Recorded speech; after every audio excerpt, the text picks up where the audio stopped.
नमस्कार प्यारे बच्चों, स्वागत है आप सबका आपके अपने YouTube चैनल वीर कॉन्सेप्ट पे। कैसे हो आप सब?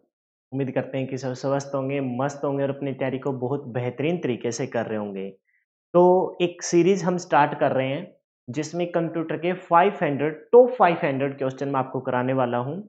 और ये जो टॉप 500 क्वेश्चन है, वो किसी न किसी वन डे कॉम्पिटिटिव एग्जाम में आए हुए क्वेश्चन हैं। यानी कि सारे के सारे कंप्यूटर के जो 500 क्वेश्चन है वो प्रीवियस ईयर के ही क्वेश्चन है। इन क्वेश्चनों के माध्यम से हम आपको कंप्यूटर का ऑलमोस्ट सिलेबस कंप्लीट करवा देंगे, क्योंकि एक क्वेश्चन में मैं कम से कम 7 से 8 क्वेश्चन आपको करवाने वाला हूँ। एक पर्टिकुलर सीक्वेंस में चलेंगे हम, और जैसे-जैसे आगे बढ़ेंगे तो आपको इस टेक्निकल सब्जेक्ट का अच्छा खासा नॉलेज हो जाएगा। और आप सेशन को अच्छे से अटेंड करते हो, क्लास भी अच्छे से देख लेते हो, तो कंप्यूटर का सिंगल क्वेश्चन भी आपका आने वाले किसी भी कॉम्पिटिटिव एग्जाम में गलत नहीं होगा, ये मेरा आपसे प्रॉमिस है। बाइलिंगुअल टीच करेंगे, और जो बच्चा नोट करना चाहे वो नोट कर सकता है, अदरवाइज इसकी कंप्लीट पीडीएफ आप हमारे टेलीग्राम चैनल वीर कॉन्सेप्ट मैथ से जाके रीड आउट कर सकते हैं, वो भी फ्री ऑफ कॉस्ट है। तो सेशन के लास्ट तक बने रहना। अंत में अगर वीडियो आपको अच्छी लगे, आपको पढ़ाया गया समझ में आ जाए, क्योंकि पढ़ाते बहुत अच्छे हैं, बहुत सारे टीचर अवेलेबल है यूट्यूब पे, लेकिन समझ में कितना आता है वो मायने रखता है कि। तो मैं कह रहा हूँ कि लास्ट में सेशन तक बने रहो, और बने रहने के बाद अगर आपको लास्ट में समझ में आ जाए और आपको लग रहा है कि भाई हाँ, आने वाले एग्जाम में यहाँ से हमारी बहुत हेल्प हो जाएगी, तब सेशन को आप लाइक कर देना और कमेंट करके बताना क्लास कैसी थी। तो स्टार्ट करेंगे अपनी क्लास को सरस्वती माता का नाम लेके, जय सरस्वती माँ, और फर्स्ट क्वेश्चन की तरफ चलते हैं। क्या बोला गया है क्वेश्चन में? कंप्यूटर सिस्टम की कार्यप्रणाली को अंकित करता है, मतलब अपना कंप्यूटर सिस्टम किस साइकिल पे वर्क करता है।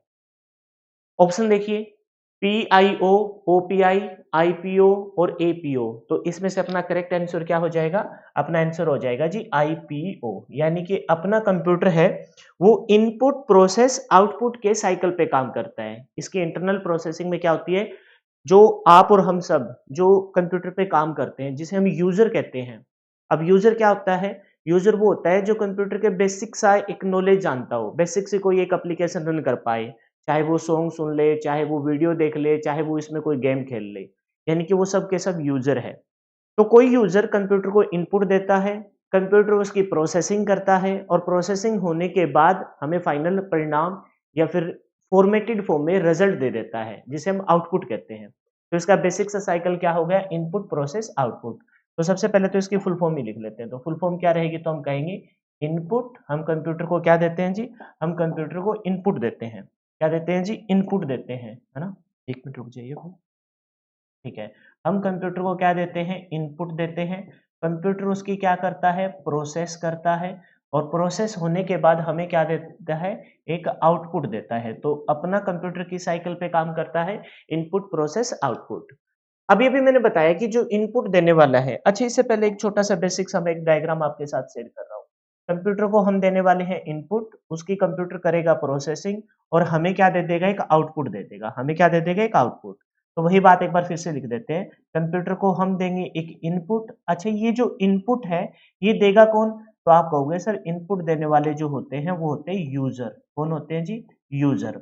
इस यूजर पे बात करते हैं, फिर आगे के सर्कल पे चलेंगे। अभी आपको पता है कि यूजर भी 2 प्रकार के हो सकते हैं। एक तो वो यूजर जो ह्यूमन बीइंग्स है, यानी कि मानव, जितने भी आप और हम सब, चाहे वो मेल हो, फीमेल हो, चाहे कोई न्यूट्रल जेंडर हो, वो सारे के सारे क्या है? मानव है, जिसे हम ह्यूमन बीइंग्स बोल सकते हैं। तो एक तो यूजर हो गया जो क्या है? लिविंग है। क्या है मेरे बेटा? लिविंग है। लिविंग मतलब जो ह्यूमन बीइंग्स है। और एक यूजर आपका क्या हो सकता है? एक यूजर आपका कोई नॉन लिविंग भी तो हो सकता है ना। नॉन लिविंग कैसे सर? तो आप कहेंगे सर अगर कोई रोबोट या मशीन कंप्यूटर को रन कर रही है, तो वो वाला यूजर क्या कहलाएगा? नॉन लिविंग यूजर कहलाएगा। तो एक लिविंग हो गया, और दूसरा कौन सा हो गया? नॉन लिविंग यूजर हो गया। तो लिविंग में कौन आएंगे? लिविंग में आएंगे सर ह्यूमन बींग्स। कौन आएंगे? ह्यूमन बींग्स, यानी कि मानव। क्या कहेंगे? ह्यूमन बींग्स, यानी कि कौन आ जाएंगे? आपके मानव आ जाएंगे। ठीक है भाई। एक तो हो गया यूजर आपका कौन? आपका लिविंग, और एक हो गया नॉन लिविंग। अच्छा, फिर आप कहेंगे सर कि लिविंग और नॉन लिविंग, यानी कि मानव और कोई मशीन या रोबोट को कंप्यूटर कैसे पहचानेगा? दूसरा अपना कौन सा हो जाएगा? रोबोट या मशीन। नॉन लिविंग में क्या कहेंगे? रोबोट या फिर मशीन। तो कंप्यूटर उसे कैसे पहचानेगा सर कि जो यूजर बैठा है, जो इनपुट दे रहा है, तो इसके लिए कंप्यूटर में एक टेक्निक है, आपने सुना होगा जब हम कोई फॉर्म भरने जाते हैं ना, तो हमें कैप्चा आता है कुछ। कैप्चा आपको पता है कि इमेज बेस्ड भी हो सकता है, वीडियो बेस्ड भी हो सकता है और अल्फाबेटिकल बेस्ड हो सकता है। ये 3 कैप्चा हमने जनरली देखे हैं। कैप्चा समझते हो ना? कि जैसे इमेज बेस्ड में क्या होता है कि आपसे वो कह देगा कि कुछ 5-6 पिक्चर देगा और उसमें कहेगा कि आप किसी बस को पहचानिए, तो वो बोला कैप्चा। अगर रोबोट होगा, अगर आपका नॉन लिविंग कोई रोबोट या मशीन होगा तो वो उसको नहीं पहचान पाता, क्योंकि रोबोट या मशीन या खुद कंप्यूटर के अंदर कोई फीलिंग्स या सेंस नहीं होती। इनका खुद का आईक्यू लेवल है ना वो 0% होता है और ये भी क्वेश्चन एग्जाम में आया हुआ है। तो अगर यूजर आपका लिविंग या नॉन लिविंग है तो उसको कंप्यूटर कैसे पहचानेगा? जो इनपुट दे रहा है, तो उसके लिए कहेंगे कि एक टेक्निक होती है जिसको बोलते हैं कैप्चा। क्या बोलते हैं? कैप्चा। और इस कैप्चा का वैसे तो वर्किंग में 1991 में आ गया था, लेकिन फर्स्ट वर्जन इसका जो यूज हुआ वो हुआ था 2003 में। तो ये भी एग्जाम में पूछा गया क्वेश्चन है कि यूजर लिविंग और नॉन लिविंग है, इनके बीच में ऐसी कौन सी टेक्निक है जो इनको दोनों को आइडेंटिफाई कर पाए, तो उस टेक्निक का क्या नाम है? कैप्चा। इसकी फुल फॉर्म भी होती है, लेकिन वो किसी क्वेश्चन में अलग से देखेंगे। तो यूजर क्या देगा? कोई इनपुट देगा। वो इनपुट क्या जाएगी फिर? वो इनपुट कंप्यूटर की किस में जाएगी? कंप्यूटर के सीपीयू में जाने वाली है। किसके पास जाने वाली है? सीपीयू। और जहां उसकी क्या होगी? प्रोसेस होगी। क्या होगी जी? उसकी प्रोसेस होगी। अब समझिए, ये जो प्रोसेस है ना, यही सारा कंप्यूटर का मेन पार्ट रहता है। इसको प्रोसेस करने के लिए आपको पता है कि सीपीयू का एक अहम भाग, जिसे हम प्रोसेस करने के बाद के लिए कंप्यूटर का एक अहम भाग जिसे हम सीपीयू कहते हैं। अब सीपीयू की फुल फॉर्म सबको मालूम है, लेकिन फिर भी मैं यहाँ लिख देता हूँ। सीपीयू की फुल फॉर्म क्या रहती है? Central processing unit. Central processing unit. अच्छा, ये जो सेंट्रल प्रोसेसिंग यूनिट है, इसके मेनली 3 भाग होते हैं, है ना? इसके पार्ट को अगर देखा जाए तो इसके 3 भाग होते हैं। एक भाग होता है इसका ALU, arithmetic and logic unit. दूसरा होता है इसका कंट्रोल यूनिट, है ना? और तीसरा होता है इसका मेमोरी यूनिट। और ये जो बीच वाला भाग है ना, कंट्रोल यूनिट, ये इस पहली बात तो इस सीपीयू को कंट्रोल करता है जिसके अंदर प्रोसेसिंग होगी। दूसरी बात, ये पूरे जितने भी कंप्यूटर में, है ना, जितनी भी एक्टिविटी होती है उन सबको कंट्रोल करता है। इस वजह से हम सीपीयू को ब्रेन ऑफ कंप्यूटर भी कहते हैं। क्या कहते हैं? Brain of computer. Brain of computer. तो आप ध्यान रखेंगे कि सबसे पहले यूजर के द्वारा क्या दी जाएगी?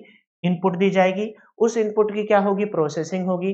प्रोसेसिंग मेनली अगर पूछा जाए कौन करेगा, तो हम कहेंगे सीपीयू का एक अहम भाग जिसे हम प्रोसेसिंग कौन करेगा? कंप्यूटर का एक अहम भाग जिसे हम सीपीयू कहते हैं। सीपीयू मतलब सेंट्रल प्रोसेसिंग यूनिट, जिसके 3 पार्ट आपको पता है। एक होता है ALU, arithmetic and logic unit, दूसरा कंट्रोल यूनिट और तीसरा मेमोरी यूनिट। आपने सुना होगा इस मेमोरी यूनिट के अंदर ना लॉजिक गेट होते हैं। ये लॉजिक गेट एक ऐसा सर्किट जिसमें से करंट पास हो। लॉजिक गेट मिलकर फिर फ्लिप फ्लॉप बनाते हैं, फ्लिप फ्लॉप मिलकर फिर रजिस्टर बनाते हैं, और रजिस्टर सबसे फास्टेस्ट मेमोरी होती है, आपने सुना होगा।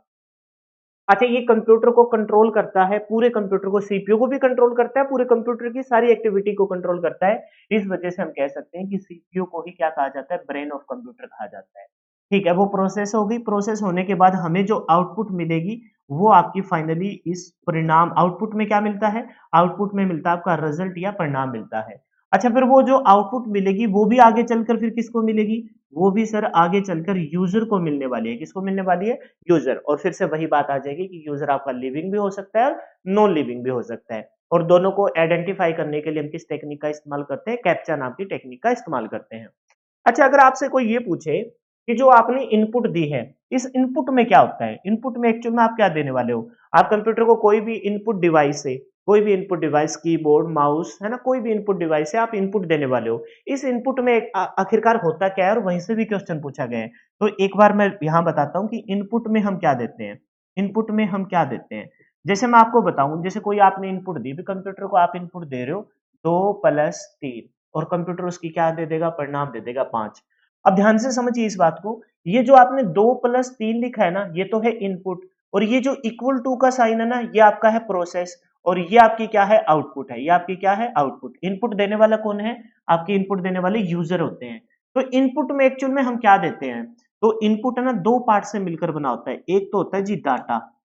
एक तो क्या होता है बेटा? आपका डाटा होता है। इनपुट में क्या दिया जाता है? डाटा दिया जाता है। जैसे ऊपर वाले एग्जांपल मैंने लिखा ना, उसमें 2 और 3 तो है डाटा, और एक इनपुट में क्या होता है? एक इनपुट में होता है इंस्ट्रक्शन। क्या होती है जी? इंस्ट्रक्शन। डाटा मतलब आंकड़े, और इंस्ट्रक्शन मतलब निर्देश। तो यहाँ हमने क्या, कौन सा निर्देश दिया है कि भाई 2 और 3 को क्या कर दीजिए? 2 और 3 को सर ऐड कर दीजिए। तो इनपुट दो पार्ट से मिलकर बना होता है, एक होता है डाटा और एक होता है इंस्ट्रक्शन। जैसे एग्जाम में क्वेश्चन आता है कि हम कंप्यूटर को इनपुट के तौर पर क्या देते हैं, हमें लगता है कि हम कंप्यूटर को कोई इंफॉर्मेशन देंगे और वो उसकी प्रोसेसिंग करके आउटपुट दे देगा, और वही गलत हो जाता है। पहला ही ऑप्शन इंफॉर्मेशन होता है, इंफॉर्मेशन नहीं दी जाती। इंफॉर्मेशन तो हमें लास्ट में आउटपुट के तौर पर मिलती है। कंप्यूटर को दिया जाता है डाटा और इंस्ट्रक्शन। अच्छा, डाटा का अपने आप में कोई मायना नहीं होता है, क्योंकि वो रॉ मटेरियल होते हैं, कच्चे आंकड़े होते हैं। जब तक उस पर कोई इंस्ट्रक्शन नहीं दी जाएगी, जैसे 2+3 था, अगर मैं कहूं कि 4 गुना में 5, 4 गुना में 5, अगर जब तक आपने 4 और 5 लिखते और ये इंस्ट्रक्शन नहीं दी जाती, तब तक इसकी कोई प्रोसेसिंग नहीं होती और हमें कोई परिणाम 20 नहीं मिलता। तो हमने देखा कि इनपुट है ना, दो चीजों से मिलकर बना है। एक तो डाटा जैसे 4 और 5, और एक है इंस्ट्रक्शन। इंस्ट्रक्शन जैसे प्लस का साइन था या मल्टीप्लाई का साइन है, उसकी हुई प्रोसेसिंग और हमें क्या मिल गई, एक आउटपुट मिल गई। तो इनपुट है, दो चीजों से मिलकर बना होता है, डाटा और इंस्ट्रक्शन, जैसे 2 और 3, और फिर या फिर आप यहाँ क्या कहोगे, या फिर आप कहोगे जैसे प्लस का साइन और दूसरा क्या हो गया, मल्टीप्लाई का साइन। ठीक है भाई। अच्छा, एक चीज और समझिए, ये जो आपकी इनपुट होती है ना, इनपुट होती है वो हमेशा आपकी मीनिंगलेस होती है। इनपुट आपकी क्या होती है, मीनिंगलेस होती है। मीनिंगलेस क्यों होती है, क्योंकि आपको पता है कि इसमें हम कंप्यूटर से कोई वर्क करवाने वाले हैं। डाटा और डाटा पे दिए गए इंस्ट्रक्शन के अनुसार हम कोई वर्क करवाने वाले हैं। और जो आपकी आउटपुट होती है ना बेटा, जो आपकी आउटपुट होती है, उसमें जो हमें मिलेगा आउटपुट, जैसे इनपुट यूजर ने दी, आउटपुट भी यूजर को ही मिलेगी। लेकिन इनपुट जो दी थी वो तो मीनिंगलेस थी, उसमें डाटा और इंस्ट्रक्शन थी। अब आपको परिणाम मिलता है, आपको क्या मिलता है, परिणाम, जिसे हम बोलते हैं फॉर्मेटेड फॉर्म। क्या बोलते हैं, फॉर्मेटेड। अच्छा चलो, फॉर्मेटेड थोड़ा सा टेक्निकल शब्द हो गया। आप ये सोचो, हमें फाइनल में इंफॉर्मेशन मिलती है। क्या मिलती है, इंफॉर्मेशन। और यही मैंने बताया था कि क्वेश्चन पूछा गया था कि कंप्यूटर को इनपुट के तौर पर क्या दिया जाता है। पहला ऑप्शन होता है इंफॉर्मेशन। बेटा वो इंफॉर्मेशन गलत है, कंप्यूटर को इनपुट के तौर पर डाटा या इंस्ट्रक्शन दी जाती है। हमें लास्ट में मिलते हैं इंफॉर्मेशन, और इंफॉर्मेशन को हम बोल सकते हैं परिणाम। क्या मिलता है हमें, परिणाम मिलता है, मतलब फाइनल रिजल्ट मिल जाता है। और वो जो फाइनल रिजल्ट होता है ना, उसकी कोई वैल्यू होती है, वो मीनिंगलेस नहीं होता, वो मीनिंगफुल होता है। वो क्या होता है, मीनिंगफुल। यहां लिख देता हूं दूसरे मार्कर से ताकि आपको क्लियर हो। वो क्या होता है, मीनिंगफुल होता है। चलो यहां से आप समझ गए होंगे, इन्फॉर्मेशन आपको वैसे भी पता है कि परिणाम आपका क्या होता है, मीनिंगफुल होता है। बोलो ये बात समझ में आई क्या। तो यहां हमने एक क्वेश्चन के माध्यम से, सबसे पहले था कि भी कंप्यूटर की सिस्टम कार्य प्रणाली किस प्रकार से अंकित होती है। तो एक साइकिल होता है जिसे इनपुट प्रोसेस आउटपुट कहते हैं। इनपुट दी जाएगी यूजर के द्वारा। यूजर में हमने देखा कि भी लिविंग भी हो सकता है, नॉन लिविंग भी हो सकता है, और इसको आइडेंटिफाई करने के लिए कंप्यूटर में एक टेक्निक है जिसे हम कैप्चा कहते हैं। कैप्चा को वैसे 2003 में फर्स्ट टाइम आपको एक ऑथेंटिक तौर पे इंट्रोड्यूस किया गया था। ये कैप्चा है ना, इसमें भी इमेज बेस्ड वीडियो बेस्ड और आपका अल्फाबेटिक बेस्ड मैन है। और सबसे स्ट्रॉन्ग कैप्चा की बात करूं तो आपका होता है एक री कैप्चा या अन कैप्चा। री मतलब रिवर्स कैप्चा, अन कैप्चा मतलब न्यू कैप्चा। फिर हमने देखा कि उसकी कंप्यूटर की प्रोसेस होगी, प्रोसेस करेगा कंप्यूटर का एक अहम पार्ट जिसे हम सीपीयू कहते हैं, जिसकी फुल फॉर्म सबको पता है, सेंट्रल प्रोसेसिंग यूनिट, जिसके 3 पार्ट होते हैं, एएलयू, कंट्रोल यूनिट और एमयू।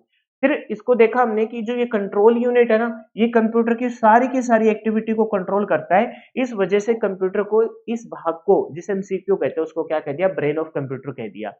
फिर हमने देखा कि जो प्रोसेस होने के बाद जो आउटपुट मिलेगी वो भी यूजर को मिलेगी। तो हमने पाया कि इनपुट के तौर पर हम कंप्यूटर को क्या देते हैं, डाटा और इंस्ट्रक्शन देते हैं, जो मीनिंगलेस होते हैं, और आउटपुट में आपको फाइनल इंफॉर्मेशन यानी कि परिणाम, रिजल्ट मिल जाएगा, और वो क्या होता है, मीनिंगफुल होता है। क्लियर है। तो इस प्रकार से एक क्वेश्चन के माध्यम से ना हम पोस्टमार्टम करेंगे 7 से 8 क्वेश्चनों का, और पूरा का पूरा कंप्यूटर सिलेबस मैं आपको डीपली और स्ट्रांगली करवाने वाला हूँ। क्लियर है। चलो नेक्स्ट क्वेश्चन की तरफ चलते हैं। अगले क्वेश्चन में क्या कहा है, वही क्वेश्चन आ गया, सीपीयू का पूर्ण नाम क्या है। तो अभी हम करके ही आए हैं कि सीपीयू का पूर्ण नाम क्या है, सेंट्रल प्रोसेसिंग यूनिट। क्या हो जाएगा, सेंट्रल प्रोसेसिंग यूनिट। कंट्रोल नहीं है। अच्छा, कभी कभार आते हुए भी ना, अगर आपका ऑनलाइन पेपर है तो कोई इश्यू नहीं होता, लेकिन अगर आपका ऑफलाइन पेपर है और एक्साइटमेंट में जैसे ही सेंट्रल दिखा, हम पेन रख देते हैं। हमें पूरा ध्यान से पढ़ना है, क्योंकि एक बार जब पेन रखा गया ना ऑफलाइन एग्जाम में, तब आपके फिर बाद में सिर्फ पछतावे के अलावा कुछ नहीं बचता। तो ध्यान से और अच्छे से, सेंट्रल प्रोसेसिंग यूनिट। चलो इस क्वेश्चन के माध्यम से अब सीखते हैं। अच्छा, ये जो सेंट्रल प्रोसेसिंग यूनिट है, ये कंप्यूटर का वो भाग है जिसके अंदर प्रोसेसिंग होगी, जिसके अंदर क्या होगी, प्रोसेसिंग होगी। तो आपसे पूछे कि बताइए सर कि इस सीपीयू को मार्केट में अन्य किस नाम से जानते हैं। तो इसके मैं नाम बता रहा हूं, वो मोस्ट इंपोर्टेंट है और एग्जाम में पूछा गया है। अगर इसके नाम की तरफ देखा जाए तो इसी सीपीयू को हम बोलते हैं चिप। क्या बोलते हैं, चिप। क्यों बोलते हैं, क्यों बोलते हैं? क्योंकि ये एक छोटी-सी चिप होती है, जो अपने कैबिनेट कैबिनेट के अंदर एक बोर्ड होता है जिसे मदरबोर्ड कहते हैं, उसके ऊपर लगी होती है। उस मदरबोर्ड को भी 2 पार्ट में डिवाइड किया गया है, एक तो होता है नॉर्थ ब्रिज और एक होता है साउथ ब्रिज। ये बीचों-बीच से थोड़ी-सी ऊपर नॉर्थ ब्रिज की तरफ होती है, एक छोटी-सी चिप होती है ना? जो आईसी के तौर पर होती है और जिस स्थान पे लगती है ये, इस आईसी को हम सीपीयू कहते हैं, जिस स्थान पे लगती है उसे सीपीयू सॉकेट कहते हैं। तो सीपीयू सॉकेट में लगी एक छोटी-सी चिप है, इस वजह से सीपीयू का नाम क्या है? चिप है। क्या है? चिप है। अच्छा, जब इसका साइज छोटा कर दिया गया तो इसी चिप को क्या बोला गया? इसी चिप को बोला गया माइक्रोचिप। क्या बोला गया? माइक्रोचिप। ठीक है, माइक्रोचिप बोला गया।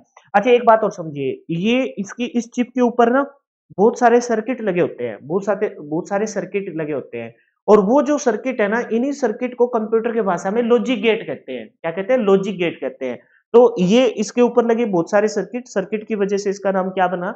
लॉजिक। लॉजिक गेट लगे होते हैं। तो लॉजिक गेट लगे होते हैं तो इस वजह से हम इसका एक नाम लॉजिक चिप भी तो बोल सकते हैं ना। इसे क्या बोल सकते हैं? लॉजिक चिप भी बोला जा सकता है। तो सीपीयू का नाम क्या हो गया? Chip, logic chip, microchip. जब साइज छोटा हुआ तो माइक्रोचिप। इसके अलावा अच्छा, इस आईसी चिप को बनाने के लिए ना, इस आईसी चिप को बनाने के लिए ना बहुत लंबी एक मतलब रिसर्च चली थी। 1958 में, है ना? 1958 में और उससे पहले 1957 में। 1957 में मतलब इसकी प्रोसेसिंग डेवलपमेंट की प्रोसेसिंग स्टार्ट हो गई और 1958 में जेएस किल्वी नाम के साइंटिस्ट ने फर्स्ट टाइम इसको बना दिया। लेकिन उन्होंने बनाया हाइब्रिड टेक्निक से। हाइब्रिड टेक्निक में क्या होता है कि वायरिंग ना आउटसाइड से की जाती है। फिर 1959 में उन्हीं के आइडिया पे, जेएस किल्वी के आइडिया पे वर्क किया था, एक साइंटिस्ट थे रॉबर्ट नोइसी 1959 में। और इन्होंने इसको बनाने के लिए एक टेक्निक का इस्तेमाल किया था जिसे मोनोलिथिक टेक्निक कहते हैं। अब मोनोलिथिक टेक्निक क्या होती है? जैसे पिछली टेक्निक थी हाइब्रिड टेक्निक, जो किसने बनाई थी? जो बनाई थी रॉबर्ट जेएस किल्वी ने। उसमें वायरिंग आउटसाइड से हो गई, उस वायरिंग आउटसाइड को इंटरनली कर दिया, कॉपर लाइन के द्वारा कर दिया गया और उस टेक्निक को बोला गया मोनोलिथिक टेक्निक। और इसी वजह से इसका एक नाम क्या है? इसी वजह से इसका एक नाम हो जाएगा मोनोलिथिक चिप। इसका एक नाम क्या हो जाएगा? मोनोलिथिक चिप हो गया। क्लियर है? तो chip, logic chip, microchip, monolithic chip. Sir और कोई? बिल्कुल, ये तो हो गए चिप के सेंस में। इसके अलावा जो इसका मेन काम है, वो इसका मेन काम क्या है? इसका मेन काम है प्रोसेसिंग करना। तो इस वजह से कुछ अन्य इसके नाम हो जाएंगे। मैं बीच में से एक लाइन लगा लेता हूं ताकि आपको थोड़ा सा आइडेंटिफाई कर पाऊं। तो इसके अन्य नाम हो जाएंगे क्या? इसके अन्य नाम हो जाएंगे सेंट्रल प्रोसेसर। सेंट्रल प्रोसेसर, क्योंकि आपको पता है ये क्या काम करता है? ये काम करता है जी प्रोसेसिंग का। तो इसका नाम क्या हो गया? Central processor. बीच में लगा होता है तो सेंट्रल प्रोसेसिंग। दूसरा इसका नाम क्या हो जाएगा? भाई प्रोसेसिंग का काम करता है तो इस वजह से इसको बोला जाएगा मेन प्रोसेसर। क्या बोला जाएगा? मेन प्रोसेसर भी इसी को बोला जाएगा। इसके अलावा सर, इसका साइज छोटा, जब जब जनरेशन आई थी ना कंप्यूटर की, फर्स्ट जनरेशन में वैक्यूम ट्यूब, सेकंड जनरेशन में आपकी ट्रांजिस्टर, थर्ड जनरेशन में फिर आईसी, फोर्थ जनरेशन में आके इसका साइज ना बहुत छोटा कर दिया गया। प्रोसेसर था थर्ड जनरेशन तक। फोर्थ जनरेशन जिसे हम वीएलएसआईसी कहते हैं, very large scale integration circuit कहते हैं, उसमें इसका साइज बहुत छोटा कर दिया गया और उस पे लगे लॉजिक गेट की संख्या इतनी ज्यादा बढ़ा दी गई, इस वजह से इसका एक नाम क्या बोला गया? इसका नाम बोला गया माइक्रो प्रोसेसर। क्या बोला गया? Micro processor. और इसी का एक नाम होता है जस्ट प्रोसेसर। क्या होता है? Just processor. तो ये प्रोसेसिंग के सेंस में है ना? और वो पिछले वाले जो नाम थे वो चिप के सेंस में है। अच्छा, ये काम करता है प्रोसेसिंग का, इस वजह से इसका एक पार्ट होता है, आपको बताया था ना मैंने पिछले क्वेश्चन में, कि सीपीयू का एक पार्ट होता है जिसे कंट्रोल यूनिट बोलते हैं। और वो पहली बात तो सीपीयू को ही कंट्रोल करता है। आपसे पूछा जाएगा एग्जाम में, सीपीयू के अंदर ही सीपीयू का वह कौन सा भाग है जो सीपीयू को ही नियंत्रित करता है, उसकी एक्टिविटी को कंट्रोल करता है? तो उसको बोलते हैं कंट्रोल यूनिट। और ये करता क्या है? ये सीपीयू आपका प्रोसेसिंग का काम करता है और इसके अंदर एक भाग है जो इसकी क्या करता है? इसकी सारी एक्टिविटी को कंट्रोल करता है। इस वजह से इसका नाम बोला जाता है ब्रेन ऑफ कंप्यूटर, जो मैंने पीछे भी लिखा था, ब्रेन ऑफ कंप्यूटर। तो जो ब्रेन ऑफ कंप्यूटर, उसके पीछे मैंने लॉजिक दिया है। लॉजिक क्या दिया है कि सर सीपीयू का वह भाग जो सीपीयू की एक्टिविटी को और कंप्यूटर की सारी एक्टिविटी को कंट्रोल करता है, वो सीपीयू का एक भाग होता है जिसे हम कंट्रोल यूनिट करते हैं और वो उसका क्या कहलाता है? ब्रेन ऑफ कंप्यूटर, यानी कंप्यूटर का दिमाग। कंप्यूटर का दिमाग, ब्रेन ऑफ कंप्यूटर मतलब कंप्यूटर का दिमाग। बोलो, क्लियर है क्या यहाँ? ठीक है, इतना क्लियर है। अच्छा सर, और कोई बात, और कोई इसके खास बात? तो इसको सीपीयू को ना बनाने वाली ना 3 अहम कंपनियां हैं मार्केट में। ध्यान रखेंगे, सीपीयू को बनाने वाली 3 अहम कंपनी है मार्केट में। एक नाम तो आपने बहुत बार सुना होगा, इंटेल। और ये जो इंटेल नाम की कंपनी है ना, जब हम अपने इस कैबिनेट मतलब वो बक्सा जिसके अंदर ये सीपीयू लगा होता है, हालांकि हम इसे सीपीयू ही बोलते हैं। जैसे मेरा ये सिस्टम पड़ा है, जैसे मैं कहूँ कि भाई अपने ऑन करो, सिस्टम को ऑन करो, तो सबसे पहले हम यही सोचते हैं कि सीपीयू को ऑन करना है, तो हम सीपीयू ही बोलते हैं इसको। क्यों बोलते हैं कि कभी कभार ना कोई एक ऐसी चीज होती है जिसकी रोल, जिसका अहम इतना ज्यादा हो जाता है, वैल्यू इतनी ज्यादा होती है कि इस वजह से उस पूरे बक्से को हमने सीपीयू कह दिया। तो इस सीपीयू को बनाने वाली ना सबसे फेमस कंपनी इंटेल। तो जब इसको मदरबोर्ड को, इस कैबिनेट को जब आप खोल के देखोगे ना, तो उस पे गोल्डन से कलर में आपको इंटेल लिखा हुआ दिखाई देगा। तो वो इंटेल और कुछ नहीं है, इसका नाम नहीं है, वो इंटेल इसकी एक कंपनी है जो सीपीयू को बनाती है। दूसरी जो अहम कंपनी है वो एएमडी है, एडवांस माइक्रो डिवाइसेस। और तीसरी जो कंपनी है वो है क्वालकॉम। कौन सी है? क्वालकॉम। क्वालकॉम की फुल फॉर्म क्या आ जाएगी? Quality communication. तो प्रोसेसर को, इस सीपीयू को बनाने वाली 3 कंपनियां मार्केट में है, इंटेल, एएमडी और क्वालकॉम। अच्छा, ध्यान रखेंगे तीनों की तीनों है ना, तीनों की तीनों आपकी क्या है? तीनों की तीनों आपकी अमेरिकन सॉफ्टवेयर, अमेरिकन सॉफ्टवेयर तो सिर्फ इंटेल है, तीनों की तीनों आपकी अमेरिकन कंपनी है। अमेरिकन कंपनी है ना? अमेरिकन कंपनी है।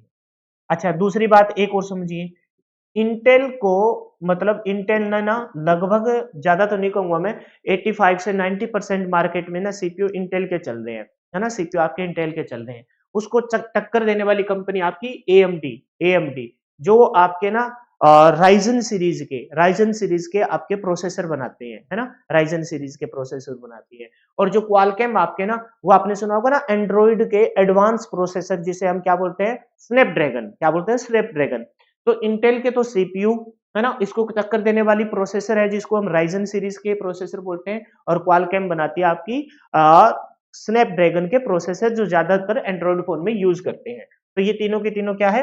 अमेरिकन कंपनी है। और जिसमें सबसे ज्यादा जो है वो कौन से? इंटेल है। कौन से? इंटेल है। अच्छा, एक चीज और ध्यान रखिए, फर्स्ट टाइम जो आपका सीपीयू आया था, first CPU, first commercial CPU लिखिए, फर्स्ट फर्स्ट कमर्शियल कमर्शियल जो सीपीयू आया था ना आपका, वो स्टार्टिंग में आया था जी 4 बिट का। क्या आया था? कितने बिट का? 4 बिट का। अब आप कहोगे सर ये बिट वाला क्या चक्कर है, इसको भी मैं किसी क्वेश्चन में एक्सप्लेन करूंगा। तो उसका जो नाम था वो था इंटेल, इंटेल कंपनी का 4004, 4004। और ध्यान रखेंगे ये क्या था? 4 बिट प्रोसेसर था। क्या था जी? 4 बिट प्रोसेसर था, प्रोसेसर था।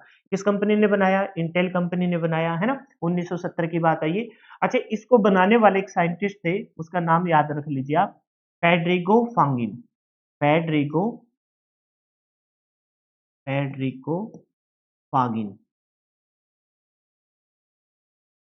इंग्लैंड के ये साइंटिस्ट थे, जिन्होंने क्या बनाया था? फर्स्ट कमर्शियल सीपीयू बनाया था, जिसका नाम क्या था? इंटेल 4004। कितने बिट का प्रोसेसर था इसमें? 4 बिट का प्रोसेसर था। क्लियर है बात? ठीक है। अच्छा, इसके अलावा अगर मैं बात करूं कि आज के टाइम में सबसे स्ट्रॉन्ग कौन सा बना रहे हैं, तो ध्यान रखेंगे कि सबसे स्ट्रॉन्ग जो बन रहा है वो आपका आई सीरीज का कोर i9 14900 के सबसे स्ट्रॉन्ग है, लेकिन वो किसी और क्वेश्चन में। अच्छा, एक चीज और ध्यान रखिए, यहीं पर हम कवर कर लेते हैं। जो आपका ये सीपीयू है ना, ये वैसे तो देखो आईसी चिप ना थर्ड जनरेशन में आ गई थी, आईसी चिप आपकी थर्ड जनरेशन में आ गई थी। लेकिन करते सारे जितनी भी जनरेशन है ना, उसमें कोई एक पार्ट रहता है, कोई एक भाग होता है जो प्रोसेसिंग का काम करता है। जैसे फर्स्ट जनरेशन में वैक्यूम ट्यूब थी, सेकंड जनरेशन में ट्रांजिस्टर था, थर्ड जनरेशन में आपकी आईसी थी। उसी आईसी के 3 पार्ट थे, स्मॉल स्केल, मीडियम स्केल और लार्ज स्केल। लेकिन फोर्थ जनरेशन में ना इसका साइज और छोटा कर दिया गया, और अब जाके इसकी इतनी वैल्यू हो गई है ना, कि उसके बाद तो कोई भी ये जो ट्रांजिस्टर थे ना, इन सबको साइड में करके, और अब ना मेन जो पार्ट था, जिसको पूरी मार्केट में इसने अपना एक दायित्व, अपना अस्तित्व छोड़ा, जिस वजह से इसको बोलता है फोर्थ जनरेशन का अहम पुर्जा। कौन सी जनरेशन? फोर्थ जनरेशन का अहम पुर्जा। और फोर्थ जनरेशन का नाम क्या था? VLSIC था। तो लिख लीजिए, सीपीयू ना आपका फोर्थ जनरेशन पूछा जाएगा आपसे एग्जाम में, फोर्थ जनरेशन का अहम पुर्जा कौन सा है? अहम पुर्जा, तो आपको ध्यान रखना है कि 4th जनरेशन का जो अहम पुर्जा है उसका नाम क्या हो जाएगा, उसका नाम हो जाएगा जी आपका सीपीयू, सेंट्रल प्रोसेसिंग यूनिट। और ये एग्जाम में आपसे पूछा गया है। अच्छा, आपसे पूछा जाए कि 4th जनरेशन का नाम क्या था, तो मैं यहाँ लिख दूं, बाकी किसी और क्वेश्चन में और अच्छे से एक्सप्लेन करूंगा।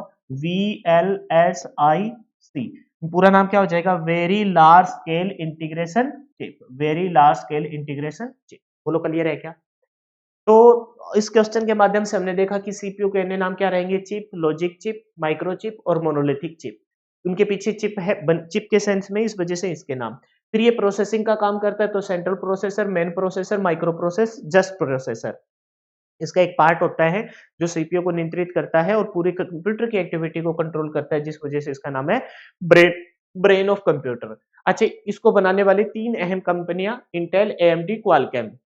इंटेल वैसे तो 1968 में, है ना, 1968 में, लेकिन इन्होंने फर्स्ट टाइम मार्केट में अपना फर्स्ट कॉमर्शियल जो कंप्यूटर बनाया था, सीपीयू बनाया था, वो कौन सा था, इंटेल 4004, जिसको बनाने वाले, ये 4 बिट का प्रोसेसर था, फेडरिको फांगिन थे, जो इंग्लैंड के एक साइंटिस्ट थे। दूसरा जो कंपनी है जो इसको टक्कर दे रही है, जो राइजन सीरीज के प्रोसेसर बनाती है, और उसमें क्या है, इसका पूरा नाम एडवांस माइक्रो डिवाइसेस। और तीसरी जो कंपनी है वो आपकी है क्वालकॉम, यानी कि तीनों, क्वालकॉम मतलब क्वालिटी कम्युनिकेशन, और तीनों की तीनों अमेरिकन कंपनी है।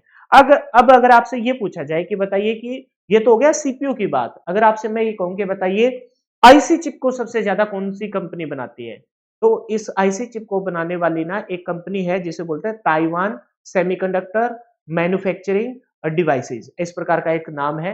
लेकिन आपको बस उस कंपनी का नाम को छोड़ के आपको ये ध्यान रखना है कि सबसे ज्यादा आईसी चिप बनाने वाले जो देश है वो आपका ताइवान, कौन सा है, ताइवान। सबसे ज्यादा आईसी चिप बनाने वाला कौन सा देश है, ताइवान। अच्छा, जहां आईसी चिप सबसे ज्यादा बनती है उस जगह को बोलते हैं सिलिकॉन वैली। क्या बोलते हैं, सिलिकॉन वैली। क्यों बोलते हैं, चलो मैं ये बात लिख देता हूं, एक यहां लिख देता हूं। अगर आपसे पूछा जाए कि बताइए सबसे ज्यादा ज्यादा आईसी चिप बनाने वाला देश का नाम पूछा जाए तो आपका क्या रहेगा, ताइवान। क्या रहेगा, ताइवान। आपको पता है चाइना के अंडर में ऑलमोस्ट ये। अच्छा, जिस स्थान पर सबसे ज्यादा आईसी चिप बनती है, ये आप लिख लेना, जिस स्थान पर सबसे ज्यादा आईसी चिप बनती है उसको बोलते हैं सिलिकॉन वैली। क्या बोलते हैं, सिलिकॉन वैली। अच्छा, सिलिकॉन वैली ही क्यों बोलते हैं उसे, वैली को कैसे लिखा जाएगा, वैली। देख लेना, इसकी स्पेलिंग वगैरह देख, हिंदी में लिख देता हूँ, मेरे को स्पेलिंग वगैरह का बहुत इश्यू आता है। सिलिकॉन वैली, जिस स्थान पर सबसे ज्यादा जो आपकी इस चिप बनती है उसे क्या बोलते हैं, सिलिकॉन वैली। अच्छा, सिलिकॉन वैली ही क्यों बोला जाता है, क्योंकि आपको पता है ना, फर्स्ट टाइम जो बनी थी ना, वो सेरेमिक मटेरियल की आईसी चिप बनी थी, जिसे हम जर्मेनियम के सेंस में बोल सकते हैं। लेकिन सेकंड टाइम जब पहले बनाई थी जेएस केल्विन ने, सेकंड टाइम जो बनी थी वो किसने बनाई थी, रॉबर्ट नोइसी ने। उन्होंने प्रयोग किया था सिलिकॉन का, और आज के टाइम में भी सबसे ज्यादा आपकी आईसी चिप बनी होती है सिलिकॉन की। तो इस वजह से जिस स्थान पर सबसे ज्यादा सिलिकॉन चिप बनती है उसे क्या बोलते हैं, सिलिकॉन वैली बोलते हैं। क्या बोलते हैं, सिलिकॉन वैली बोलते हैं। तो इसमें भी एक चीज ध्यान रखना, इसमें भी एक चीज ध्यान रखना, जो विश्व का सिलिकॉन वैली है ना, वो तो आपका कौन सा, कैलिफोर्निया। क्या है, कैलिफोर्निया, फोर्निया। और अगर पूछा जाए कि भारत की सिलिकॉन वैली कौन सी है, तो आपको पता है बेंगलुरु, बेंगलुरु। क्लियर है? तो वो स्थान जहां पर सबसे ज्यादा आईसी चिप बनती है उसे क्या बोलते हैं, सिलिकॉन वैली बोलते हैं। और विश्व का कौन सा रहेगा, कैलिफोर्निया। और भारत का कौन सा रहेगा जहां पर सबसे ज्यादा आईसी चिप बनती है, वो आपका क्या रहेगा, बेंगलुरु रहेगा। अच्छा, आईसी चिप वैसे तो मैंने बता दिया, आईसी चिप है वो किसकी बनी होती है, ध्यान रखेंगे, वो सेमीकंडक्टर मटेरियल की बनी होती है। सेमीकंडक्टर में 3 अहम, सबसे पहला तो कौन सा, सिलिकॉन। क्या होता है, सिलिकॉन। सिलिकॉन के बारे में बताया, जहां सिलिकॉन सबसे ज्यादा बनती है उसको सिलिकॉन वैली बोलते हैं। सिलिकॉन वैली की मतलब जहां पर आईसी चिप बनती है। दूसरा आपका कौन सा, जिसमें फर्स्ट टाइम सिरेमिक मटेरियल बोला गया, जर्मेनियम। कौन सा, जर्मेनियम। और एक और ध्यान रखिए, गैलियम आर्सेनिक, गैलियम आर्सेनाइड। और ये जो गैलियम आर्सेनिक है ना, ये नवीनतम धातु है सेमीकंडक्टर के सेंस में। इस वजह से ये 3 मटेरियल हम आईसी चिप को बनाने के लिए प्रयोग करते हैं। कितने मटेरियल प्रयोग करते हैं, 3 मटेरियल हम आईसी चिप को बनाने के लिए प्रयोग करते हैं। क्लियर है? अच्छा, अगर इसके अलावा अगर आपसे ये पूछा जाए, इसके अलावा अगर आपसे ये पूछा जाए कि भाई ये जो आईसी चिप है इसको एस्टेब्लिश करने के लिए, अच्छा, सुनो, इस आईसी चिप को बनाने के लिए अगर आपसे पूछा जाए कि बताइए आईसी चिप सबसे पहले किसने बनाई, तो एक नाम ध्यान रखेंगे, जे एस किल्वी। क्या नाम ध्यान रखेंगे? जे एस किल्वी। अगर जे एस किल्वी ऑप्शन में ना हो तो ध्यान रखेंगे रॉबर्ट नोइसी। क्या नाम रखेंगे? रॉबर्ट नोइसी, है ना, रॉबर्ट नोइसी। अच्छा, दोनों ही ऑप्शन में हो और फिर एक ऑप्शन हो कि ए और बी दोनों, जैसे ये आ गया फर्स्ट ऑप्शन और ये आ गया आपका सेकंड ऑप्शन, फिर ऑप्शन नंबर थर्ड है, तब आपको लिखा जाए तो ए और बी दोनों, तो आप ऑप्शन नंबर थर्ड के अनुसार जाएंगे।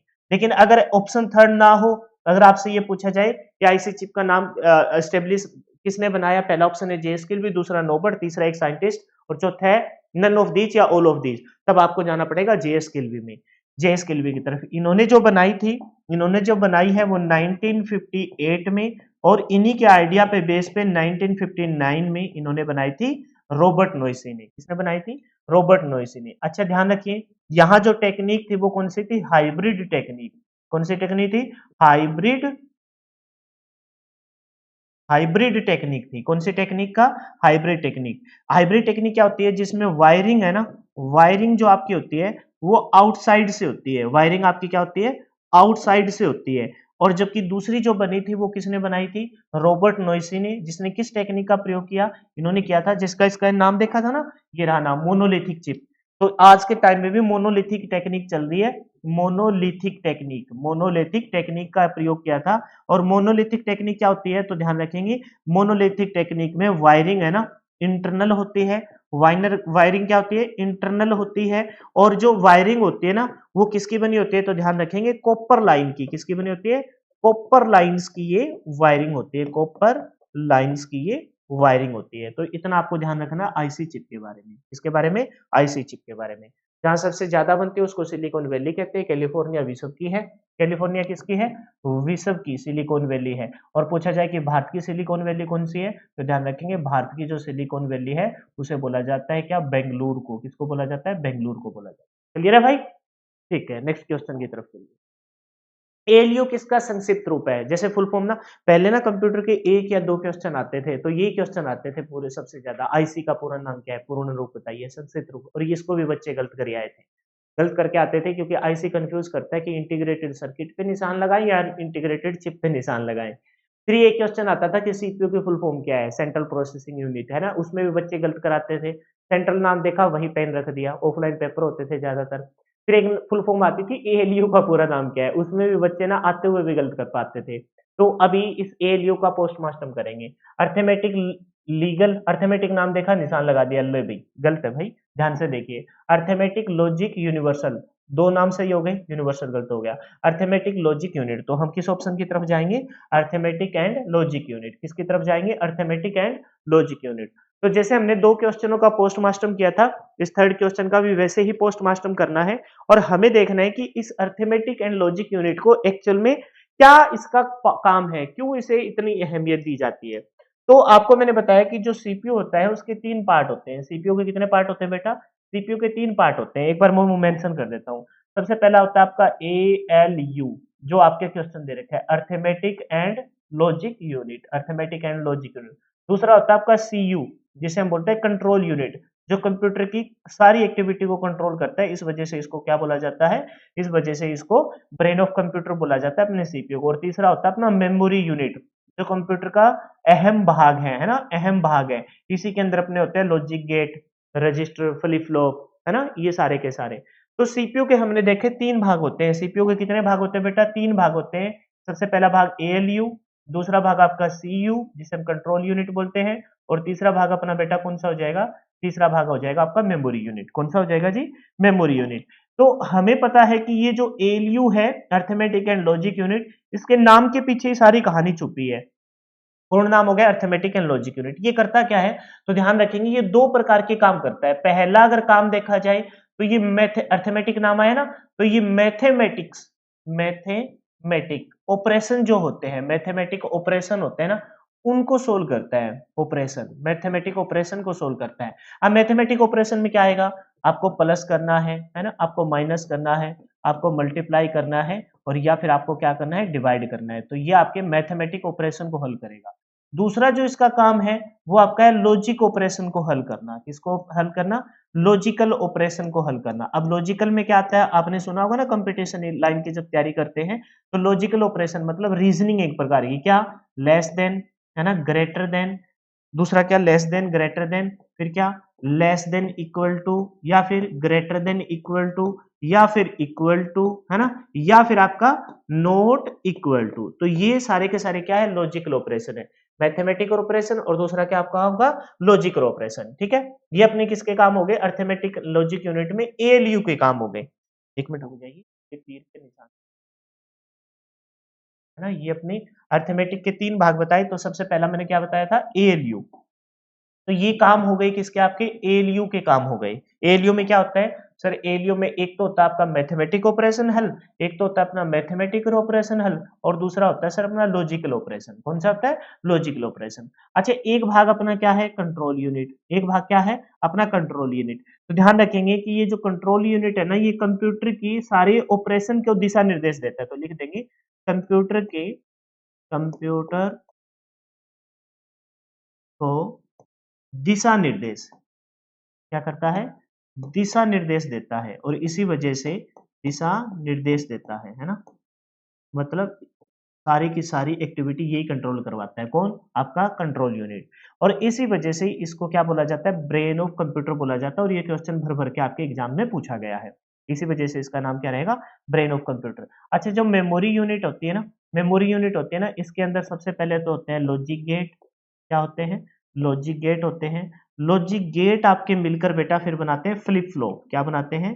फ्लिप फ्लॉप बनाते हैं। और फ्लिप फ्लॉप के सेट ऑफ फ्लिप फ्लॉप को हम बोलते हैं रजिस्टर। और जो आपके रजिस्टर है ना, वो सबसे फास्टेस्ट मेमोरी में आते हैं। किस प्रकार से इसको मेमोरी बोला जाएगा, कैसे ये वर्क करेगा, वो सारी की सारी बातें हम देखेंगे किसी नेक्स्ट क्वेश्चन में। लेकिन फिलहाल हमें ध्यान रखना कि सीपीयू के जो एक अहम पार्ट होता है एएलयू, और उस एएलयू का पूरा नाम क्या हो जाएगा? Arithmetic and logic unit. Arithmetic and logic unit, arithmetic and logic unit में दो काम रहेंगे। मैथमेटिकल ऑपरेशन हल करेगा, लॉजिकल ऑपरेशन। मैथमेटिक में plus minus multiply division, logic में less than, greater than, less than equal to, greater than equal to and not equal to. फिर हमने देखा जो कंट्रोल यूनिट होता है वो कंप्यूटर को दिशा निर्देश का काम करता है, इस वजह से इसे ब्रेन ऑफ कंप्यूटर कहते हैं।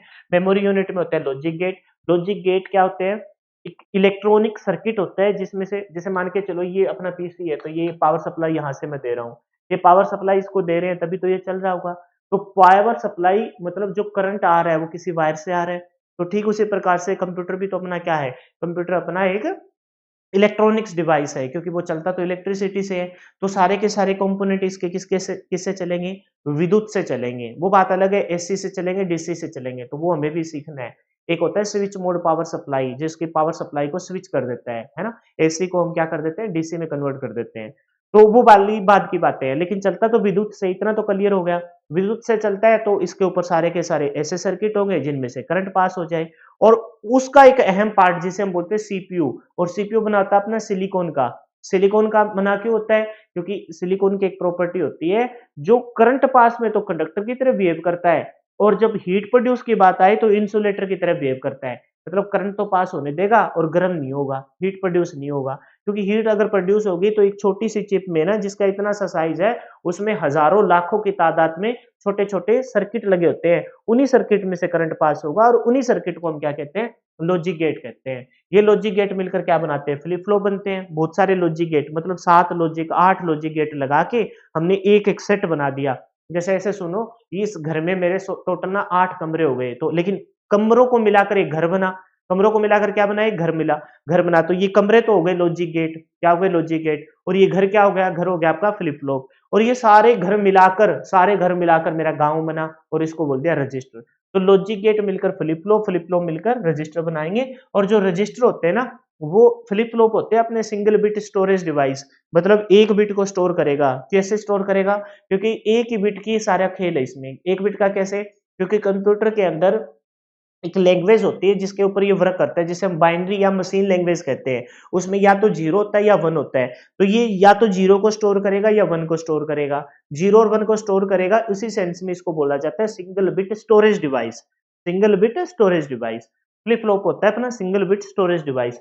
और ये जो बहुत सारे फ्लिप फ्लॉप के सेट बन के अपना क्या बन जाता है, रजिस्टर। और रजिस्टर होता है अपना फास्टेस्ट मेमोरी। ठीक है, मेमोरी क्यों बोला जाता है वो किसी अगले क्वेश्चन में हम देखेंगे। नेक्स्ट क्या है, क्या चला गया, प्लस का निशान लगा है मैंने। ठीक है, नेक्स्ट क्वेश्चन की तरफ चलिए। सीयू, अच्छा उससे पहले भी एक छोटी सी इन्फॉर्मेशन मैं बता दूं, मैं आपको यहाँ टॉप 500 क्वेश्चन आपको बिल्कुल बिना किसी मतलब एक्स्ट्रा टाइम कंज्यूम किए, चाहता तो मैं इसे ऑनलाइन लाइव क्लास में भी पढ़ा सकता था, लेकिन मैं आपको ऑफलाइन कर रहा हूँ क्योंकि मेरा ध्यान ना इन कॉमेंट वगैरह पे ना जाए और मैं आपको बेहतरीन सा बेहतरीन कंटेंट दे पाऊँ लिमिटेड टाइम में, है ना, क्योंकि एग्जाम टाइम में सबसे ज्यादा फोकस किया जाता है क्वालिटी स्टडी पे। उसके अलावा अगर कोई बच्चा चाहता है कि हमें कंप्यूटर कुछ इस प्रकार से करना है, क्वेश्चन तो मैं यहाँ कवर कराऊंगा और क्वेश्चन का पोस्टमार्टम करके मैं आपको सिलेबस भी ऑलमोस्ट कवर करवा दूंगा। लेकिन कोई बच्चा चाहता है कि हमें कंप्यूटर का एक ऐसा बैच मिल जाए जिसमें हम लैंग्वेज का इश्यू ना आए, प्लस में हमारे लिए मतलब अगर हम फर्स्ट टाइम पढ़ रहे हैं तो हमें अच्छे से समझ में आ जाए। क्योंकि मैंने ये बात स्टार्टिंग में कह दी कि मेरे अलावा भी इस यूट्यूब पे बहुत बेहतरीन बेहतरीन टीचर होंगे जिनसे कभी मैं भी कुछ ना कुछ सीखा हूँ। लेकिन बात ये होती है कि हमें कितना समझ में आ रहा है। तो आपके लिए ये एक फाउंडेशन बैच है ना? Computer foundation batch, Haryana CET की तैयारी कर रहे हो, राजस्थान सीईटी की तैयारी कर रहे हो, दिल्ली पुलिस की तैयारी कर रहे हो या किसी वन डे कॉम्पिटिटिव एग्जाम की तैयारी कर रहे हो और उसमें कंप्यूटर के क्वेश्चन आते हो, उनके लिए बेसिक से एडवांस, है ना, थ्योरी प्लस एमसीक्यू प्लस में प्रीवियस ईयर को कवर करते हुए एक बैच बनाया है। करो तैयारी पक्की, है ना? किस पे बनाया है? जैसे अपना ये यूट्यूब चैनल है वीर कॉन्सेप्ट, ठीक उसी प्रकार से अपनी ऐप है प्ले स्टोर पे वीर कॉन्सेप्ट, उस पे जाके आप अपने इस फाउंडेशन बैच में इनरोल कर सकते हो। एक बार पढ़ लीजिए, दोबारा इस कंप्यूटर को पढ़ने की तो जरूरत नहीं होगी, ये मैं आपसे प्रॉमिस करता हूँ। इतनी प्रैक्टिस और इतने बेहतरीन तरीके से आपको करवाया गया है कि आपका कोई भी क्वेश्चन एग्जाम में गलत नहीं होगा। अपनी मेहनत को दरअंग सफलता के मतलब अपनी मेहनत को सफलता का रंग देना है। अपनी मेहनत को दो सफलता का रंग वीर कॉन्सेप्ट ऐप के संग, ये अपना छोटा सा एक स्लोगन है। ठीक है, तो आप इस पे जाके एक बार विजिट कर लीजिए। डेमो लेक्चर ना मैंने बीच बीच में से फ्री कर रखे हैं। ज्यादातर क्या होता है, स्टार्टिंग में 2-3 बढ़िया डेमो लेक्चर देके फिर बंद कर दिया जाता है बैच, ताकि बच्चे परचेज कर ले। मैंने हर चैप्टर में से एक दो डेमो फ्री किया है, ताकि बच्चों को लगे कि हर क्लास बहुत बेहतरीन प्रकार से दी गई है। नेक्स्ट क्वेश्चन देखिए, सीयू अभी करके आए थे ना, सीयू मतलब control common unit, control universe, control unit और कोर, तो अपने फुल फॉर्म क्या हो जाएगी, कंट्रोल यूनिट। सीयू क्या मतलब, कंट्रोल यूनिट। हमने देखा था कि सीपीयू का बीच वाला भाग, ऊपर वाला भाग एएलयू, जो कंप्यूटर के मैथमेटिक ऑपरेशन लॉजिकल ऑपरेशन को सोल्व करता है, बीच वाला भाग जिसे हम कंट्रोल यूनिट कहते हैं। तो इस कंट्रोल यूनिट को एक बार अच्छे से देखते हैं, क्योंकि जब क्वेश्चन आ गया तो हमें पता होना चाहिए कि कंट्रोल यूनिट एक्चुअल में वर्क किस प्रकार से करता है, क्या इसका अहम काम है।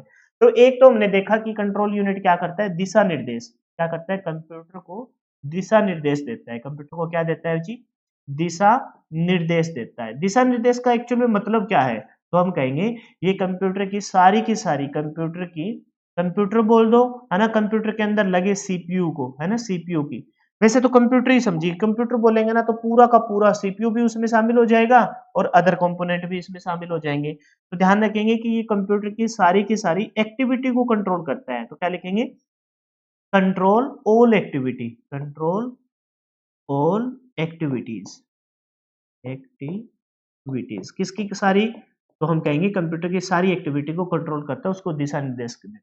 ठीक है, अच्छा इस वजह से ना इस कंप्यूटर के कुछ अहम नाम है, वो ध्यान रखिए। एक तो हो गया क्या, एक तो इसी कंट्रोल यूनिट को हम बोलते हैं ब्रेन ऑफ कंप्यूटर। मैं नीचे लिख देता हूँ अच्छे से, इसी वजह से तो इसे क्या बोला गया था, ब्रेन ऑफ कंप्यूटर। ये मैं बार बार क्यों लिख रहा हूँ, क्योंकि यही क्वेश्चन बेसिक क्वेश्चन आएंगे ना सिंपल से, तो वो इन्हीं इन्हीं चीजों में से आ जाते हैं, ब्रेन ऑफ कंप्यूटर। इसका कोई और नाम, इसी का एक नाम हो जाएगा फिर क्या, नर्व सिस्टम, नर्व, नर्व, है ना, जैसे अपना तंत्रिका तंत्र होता है, वो अपने पूरी बॉडी को कंट्रोल करता है ना, पूरे अपने, अगर ये मार्कर मेरे हाथ से चल रहा है ना, तो इसी वजह से चल रहा है क्योंकि मेरे नर्व सिस्टम से क्या आ रहे हैं, सिग्नल आ रहे हैं, मेरे नर्व सिस्टम से क्या आ रहे हैं, सिग्नल आ रहे हैं। ठीक है, तो इसको नर्व सिस्टम भी बोला जाता है। सर कोई और भी नाम है क्या, बिल्कुल इसका और नाम है। क्यों नाम है, क्योंकि एक तो जैसे अपनी कोई चीज ना बिल्कुल बीच में हो, वैसे तो अपने बॉडी में देखा जाए ना तो हम गलत बोलते हैं कि दिल अपने बीच में, दिल नहीं होता अपनी, ये पेट अपना, स्टमक अपना बीच में होता है और उसमें अपनी नाभि बिल्कुल बीच में होती है। लेकिन फिर भी हम बोलते हैं दिल अपना सीने में धड़क रहा है, बिल्कुल सीने में बीच में धड़क रहा है, ऐसा गलत होता है। ठीक है, लेकिन फिर भी इसी सेंस में इसको बोला जाता है क्या, हार्ट ऑफ कंप्यूटर। इसका एक नाम क्या हो जाएगा, हार्ट ऑफ कंप्यूटर किसके नाम है ये सारे के सारे अपने सीयू कंट्रोल यूनिट के नाम है। लेकिन हम कंट्रोल यूनिट को पूरे वाले भाग को जिसमें एएलयू कंट्रोल यूनिट और मेमोरी यूनिट मिला के उसी को बोल देते हैं ब्रेन ऑफ कंप्यूटर। लेकिन मेन देखा जाए तो वो किसका नाम है, वो मेन नाम आपका कंट्रोल यूनिट, क्योंकि ये कंप्यूटर को दिशा निर्देश देता है और कंट्रोल ऑल एक्टिविटी सारी की सारी एक्टिविटी को कंट्रोल करता है। ठीक है, अच्छा करता किस प्रकार से है, उससे रिलेटेड लिखिए। सबसे पहला जो अगर इसका कोई काम पूछे जाए ना कि ये क्या काम करता है, तो आप बोलेंगे कि ये रीड इंस्ट्रक्शन, ये क्या करता है, इंस्ट्रक्शन को रीड करता है। रीड इंस्ट्रक्शन, इंस्ट्रक्शन मतलब फिर प्रोसेसिंग करेगा। आपको याद है मैंने फर्स्ट क्वेश्चन में क्या कहा था कि हम इनपुट के तौर पर ना, इनपुट के तौर पर हम कंप्यूटर को क्या देने वाले हैं, डाटा और इंस्ट्रक्शन देने वाले हैं। तो डाटा दे दिया और इंस्ट्रक्शन, प्रोसेसिंग तो तब होगी ना बेटा जब हम कोई इंस्ट्रक्शन देंगे। तो ये इंस्ट्रक्शन को रीड करता है कि भाई एक्चुअल में इस डाटा पे करना क्या है, एक्चुअल में इस डाटा पे हमें करना क्या है, ये इसका पहला काम हो गया। इसके अलावा मैं बात करूं तो दूसरा अगर इसका काम जो मोस्ट इंपॉर्टेंट रह जाता है वो होता है इंटरप्रेट इंस्ट्रक्शन। क्या बोलेंगे, इंटरप्रेट इंस्ट्रक्शन। मतलब कि आपको पता है कि बहुत सारी इंस्ट्रक्शन एक साथ आती हैं, उनको किस प्रकार से मैनेज करना है, कौन से इंस्ट्रक्शन मोस्ट इंपॉर्टेंट है, कौन से इंस्ट्रक्शन जो 8% में, देखो हॉस्पिटल में ना बहुत सारे पेशेंट जाते हैं, लेकिन उन पेशेंटों में ना एक तो ऐसा होता है जो रूटीन चेकअप के लिए गया है, एक ऐसा होता है जो अपना मतलब खांसी जुकाम की ऐसी कोई दवाई लेने गया है ना, एक ऐसा होता है जिसको बिल्कुल इमरजेंसी है, भाई एक्सीडेंट हुआ है। तो पेशेंट तो बहुत सारे हैं, लेकिन डॉक्टर एक उस हॉस्पिटल में, छोटा हॉस्पिटल है, तो अब वो किसको ज्यादा अपनी इंपॉर्टेंस देगा, वो देगा जो एक्सीडेंट का केस आया, अभी इमरजेंसी केस है। तो ठीक उसी प्रकार से सीपीयू के पास ना बहुत सारी इंस्ट्रक्शन आती है, उन इंस्ट्रक्शन में से किस इंस्ट्रक्शन को, अब ये नहीं है कि भाई 5 मिनट तो रुक जा, वो तो नैनो सेकंड में है ना, वो मैं बताऊंगा कि कितना टाइम लगता है, उसे एसएस टाइम कहते हैं जिसमें कंप्यूटर अपनी प्रोसेसिंग करता है। वो तो नैनो सेकंड से भी छोटे भाग में होती है, लेकिन होती तो है ना, किसको इंपॉर्टेंस देती है। तो ठीक उसी प्रकार से उसी को दिशा निर्देश कंट्रोल करने का काम भी अपना सीयू का है, जिसको हम बोलते हैं इंटरप्रेट इंस्ट्रक्शन। तो रीड इंस्ट्रक्शन, इंटरप्रेट इंस्ट्रक्शन, और अगर ये सब काम हो जाएंगे तो लास्ट में हम करेंगे एग्जीक्यूट इंस्ट्रक्शन। एग्जीक्यूट इंस्ट्रक्शन मतलब इंस्ट्रक्शन को क्या कर दिया, एग्जीक्यूट कर दिया। तो ये अपने कंट्रोल यूनिट के अहम काम हो गए, रीड इंस्ट्रक्शन, इंटरप्रेट इंस्ट्रक्शन और एग्जीक्यूट इंस्ट्रक्शन। अब एग्जाम में ऐसे क्वेश्चन आएगा आपसे, अगर एक्स्ट्रा क्वेश्चन बना यहाँ से कि पूछा जाएगा कि कंट्रोल यूनिट का निम्नलिखित में से कौन सा काम है, काम नहीं है, तीन तो ये ऑप्शन दे देगा, रीड, इंटरप्रेट और आपका एग्जीक्यूट, और एक और दे देगा कि स्टोरेज। तो स्टोरेज तो इसका काम है ही नहीं, कंट्रोल यूनिट वैसे भी सीपीयू का भाग है, इसके अंदर तो प्रोसेसिंग होती है। तो आपको ये ध्यान रखना है कि कंट्रोल यूनिट में तीन मुख्य काम यहाँ किए जाते हैं, तीन मुख्य काम यहाँ किए जाते हैं। क्लियर है भाई, कोई समस्या इसमें? ठीक है, नेक्स्ट क्वेश्चन की तरफ चलिए। अगला क्वेश्चन क्या कहता है, लॉजिक गेट क्या है, हमने बताया ना इसी सीपीयू के नीचे वाले भाग, ऊपर वाला एएलयू, फिर कंट्रोल यूनिट और फिर आपका मेमोरी यूनिट, मेमोरी यूनिट में ही लॉजिक गेट होते हैं। तो लॉजिक गेट क्या है वो हमसे पूछा है, एक प्रकार का सर्किट है, एक प्रकार का सॉफ्टवेयर, आपको पता है ये सॉफ्टवेयर तो नहीं है, एक विशेष सीडी है, सीडी भी नहीं है, एक कंप्यूटर गेम है, कंप्यूटर गेम भी नहीं है। तो आपका फिर है क्या, तो हम ध्यान रखेंगे कि आपका लॉजिक गेट एक प्रकार का क्या है, एक प्रकार का एक सर्किट। लॉजिक गेट एक क्या है, आपका एक प्रकार का सर्किट है। अच्छा कैसा सर्किट है, तो हम ध्यान रखेंगे ये एक इलेक्ट्रॉनिक सर्किट है, इलेक्ट्रॉनिक इलेक्ट्रॉनिक सर्किट है। अच्छा ये इलेक्ट्रॉनिक सर्किट है तो आपको पता चल गया जितनी भी इलेक्ट्रॉनिक्स डिवाइस होती है वो किससे चलती है, तो जितनी भी इलेक्ट्रॉनिक्स डिवाइस होती है वो अपनी इलेक्ट्रिसिटी से चलती है। किससे चलती है, इलेक्ट्रिसिटी यानी कि विद्युत से चलती है। इलेक्ट्रिसिटी मतलब वो अपनी सारी की सारी किससे चलेगी, विद्युत से चलेगी। तो जितने भी इलेक्ट्रॉनिक्स डिवाइस होती है वो सारी की सारी किससे चलेगी, अपनी विद्युत से चलेगी। ये इलेक्ट्रॉनिक सर्किट एक प्रकार का इलेक्ट्रॉनिक सर्किट है। तो लॉजिक गेट क्या होगा, एक प्रकार का इलेक्ट्रॉनिक सर्किट हो गया, जिसमें से क्या पास होगा, तो हम ध्यान रखेंगे जिसमें से करंट पास होगा, जिसमें से क्या होगा, करंट पास होगा। तो अगर आपसे कोई पूछा जाए कि बताइए कि लॉजिक गेट की डेफिनेशन क्या है, तो आप कहेंगे कि वो इलेक्ट्रॉनिक सर्किट जिसमें से विद्युत पास हो, जिसमें से क्या हो, विद्युत पास हो, यानी कि जिसमें से करंट यानी कि विद्युत पास हो। बस इतना सा ध्यान रखना है, ये इसकी डेफिनेशन हो जाएगी, है ना, किसकी, लॉजिक गेट की। अच्छा फिर ये तो होगी इसकी डेफिनेशन, तो सर ये होते कितने हैं, तो ध्यान रखेंगे जो अपने लॉजिक गेट होते हैं, जो अपने लॉजिक गेट होते हैं ना, वो संख्या में टोटल 7 होते हैं। संख्या में कितने होते हैं, टोटल 7 होते हैं। एक बार मैं थोड़ा सा अच्छे से इसको कर दूं, क्योंकि अगर आ ही गया है तो फिर अब थोड़ा सा बढ़िया बनता है। लॉजिक गेट, क्या बोलेंगे? Logic gate, logic gate. तो मैंने बताया कि लॉजिक गेट संख्या में कितने होते हैं? 7 होते हैं जी। लॉजिक गेट संख्या में कितने होते हैं? 7 होते हैं। इस 7 को भी ना 2 कैटेगरी में डिवाइड किया गया है। पहली जो कैटेगरी रहेगी बेटा, वो रहेगी आपकी बेसिक लॉजिक गेट। कौन सी रहेगी? Basic logic gate. पहली जो कैटेगरी रहेगी वो अपनी बेसिक लॉजिक गेट। क्या बोलेंगे? Basic logic gate. हालांकि थोड़ा सा टेक्निकल टॉपिक है, लेकिन आ गया है तो इसे एक बार फिनिश किया जाए। बेसिक लॉजिक गेट की सहायता से, जैसे अपने फिजिक्स में होते हैं ना फंडामेंटल यूनिट, 7 फंडामेंटल यूनिट है ना, जिसमें हम पढ़ते हैं ना, जैसे टाइम, टेम्परेचर और ये, तो ठीक उसी प्रकार से ना टाइम, टेम्परेचर सब में जो बेसिक फंडामेंटल यूनिट थी उनकी सहायता से फिर बहुत सारी यूनिट और बनाई जाती है, जिन्हें हम ड्राइव्ड यूनिट कहते हैं। तो लॉजिक गेट अपने होते हैं बेसिक, तो होते हैं 3 लॉजिक गेट। बेसिक कितने होते हैं? तो ध्यान रखेंगे 3 अपने बेसिक लॉजिक गेट होते हैं। और इन 3 बेसिक लॉजिक गेट की सहायता से ना 4 लॉजिक गेट और बनाए जाते हैं, जिसको हम क्या बोलेंगे फिर? एडवांस लॉजिक, या फिर ड्राइव्ड लॉजिक गेट लिख दीजिए। क्या लिख देंगे? Derived logic gate. Derived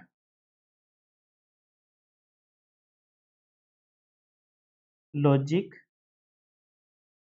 gate, derived logic gate, या फिर ड्राइव्ड का ये एक नाम क्या हो जाएगा? Advanced, advance logic gate. तो ये संख्या में कितने होते हैं? 4। अच्छा, बेसिक में कौन कौन से रहेंगे? एक रहेगा आपका, एक रहेगा बेसिक में क्या? And logic gate. बेसिक में कौन सा रहेगा? तो ध्यान रखेंगे एंड लॉजिक गेट, दूसरा रहेगा और लॉजिक गेट, और तीसरा रहेगा नोट लॉजिक गेट। ध्यान रखेंगे जो नोट लॉजिक गेट है ना, इसका एक नाम है इन्वर्टर। इन्वर्टर क्यों बोलते हैं इसे? क्योंकि ये 0 को 1 और 1 में 0, ये थोड़ा सा टेक्निकल है। जब हम किसी और क्वेश्चन में लॉजिक गेट को अच्छे से समझेंगे तब मैं आपको बताऊंगा। बस इतना सा ध्यान रख लीजिए। लॉजिक गेट एक इलेक्ट्रॉनिक सर्किट है जिसमें से विद्युत या करंट पास होता है। जितने भी इलेक्ट्रॉनिक सर्किट होते हैं वो इलेक्ट्रिसिटी से चलते हैं। मैंने बताया कि लॉजिक गेट संख्या में कितने रहेंगे? संख्या में रहेंगे जी अपने 7। टोटल लॉजिक गेट अगर पूछा जाए तो कितने रहेंगे संख्या में? 7। इन 7 में से 3 अपने हो गए बेसिक। बेसिक में अगर ना पूछा जाए तो क्या कहेंगे? एंड लॉजिक गेट, है ना। दूसरा कौन सा रहेगा? दूसरा रहेगा, शॉर्ट फॉर्म में लिख देते हैं एंड लॉजिक गेट। और फिर क्या रहेगा आपका? रहेगा फिर और लॉजिक गेट, है ना, और लॉजिक गेट। और तीसरा रहेगा अपना नोट लॉजिक गेट। नोट का ही एक नाम क्या है? इन्वर्टर है। तो ड्राइव्ड में क्या हो जाएगा? ड्राइव्ड में इनकी सहायता से बनेंगे। तो पहला हो जाएगा एंड प्लस और, है ना, नोट प्लस एंड, तो हो जाएगा नैंड। क्या हो जाएगा? नैंड। ये नैंड है ना। और दूसरा हो जाएगा नोट प्लस और, तो हो जाएगा नोर। क्या हो जाएगा? नोर। ये जो दो आपके लिखे हैं मैंने, ये जो दो मैंने लिखे हैं, ये दोनों के दोनों होते हैं अपने यूनिवर्स एडवांस लॉजिक। एडवांस तो क्या, एडवांस ही है ये सारे के सारे। इसका नाम होता है यूनिवर्सल लॉजिक गेट। तो स्पेस का मैं यही लिख दूं ना, इन दोनों के ब्रैकेट पे लिख देता हूँ, इस साइड लिख देता हूँ। ये जो नैंड और नोर, अच्छा नैंड और नोट बने किससे है? तो ध्यान रखेंगे ये बना है नोट प्लस में एंड से, नोट प्लस में एंड से। और ये वाला बना है नोट प्लस में और से, नोट प्लस में और। क्योंकि मैंने बताया एडवांस मतलब इनकी सहायता से बनेंगे, तो ये बनेंगे नोट प्लस में और से। और ये दोनों के दोनों अपने क्या कहलाएंगे? दोनों के दोनों अपने कहलाएंगे universal logic gate. Logic gate, ठीक है सर, दो हो गए। इसके अलावा दो जो और है वो मैं यहां लिख रहा हूं, टोटल 4 है ये, फर्स्ट सेकंड, फिर यहां लिख देता हूं। एक रहेगा आपका एक्स और, क्या रहेगा जी? एक्स और लॉजिक गेट। एक आपका रहेगा एक्स नोर लॉजिक गेट। तो टोटल संख्या में कितने हैं? टोटल संख्या में आपके साथ है। लॉजिक गेट होता क्या है तो हम ध्यान रखेंगे। लॉजिक गेट आपके क्या होते हैं? एक प्रकार का सर्किट है जिसमें से करंट पास होता है ना।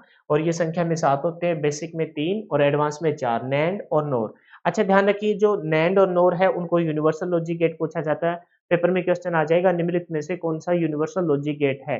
4 दे देगा, एंड, नोट, फिर आपका नैंड और एक्स नोर। तो आपको क्या ध्यान रखना है कि नैंड आपका क्या है? यूनिवर्सल लॉजिक गेट है, जो मतलब हर सर्किट को पूरा करते हो। यूनिवर्सल मतलब जो हर जगह काम आ जाए, हर जगह घूम सकता हो, आज़ाद भी हो उसको, हर प्रकार के काम कर सकता हो। तो ये जो 2 है ना, इनकी सहायता से ना किसी भी सर्किट को हम पूरा कर सकते हैं, इस वजह से इनका यूनिवर्सल लॉजिक गेट है। एक आपका होता है एक्सओर लॉजिक गेट और एक होता है आपका एक्सनोर, और इन दोनों को ना स्पेशल पर्पस भी बोल सकते हैं। लिख लीजिए चाहे, इन दोनों को बोलते हैं स्पेशल पर्पस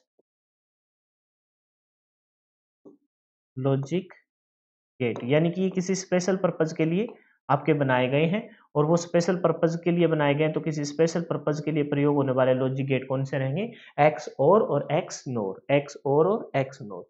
नेक्स्ट क्वेश्चन की तरफ चलिए। ठीक है, सबसे पहले बनने वाले सीपीयू के बारे में गलत कथन बताइए।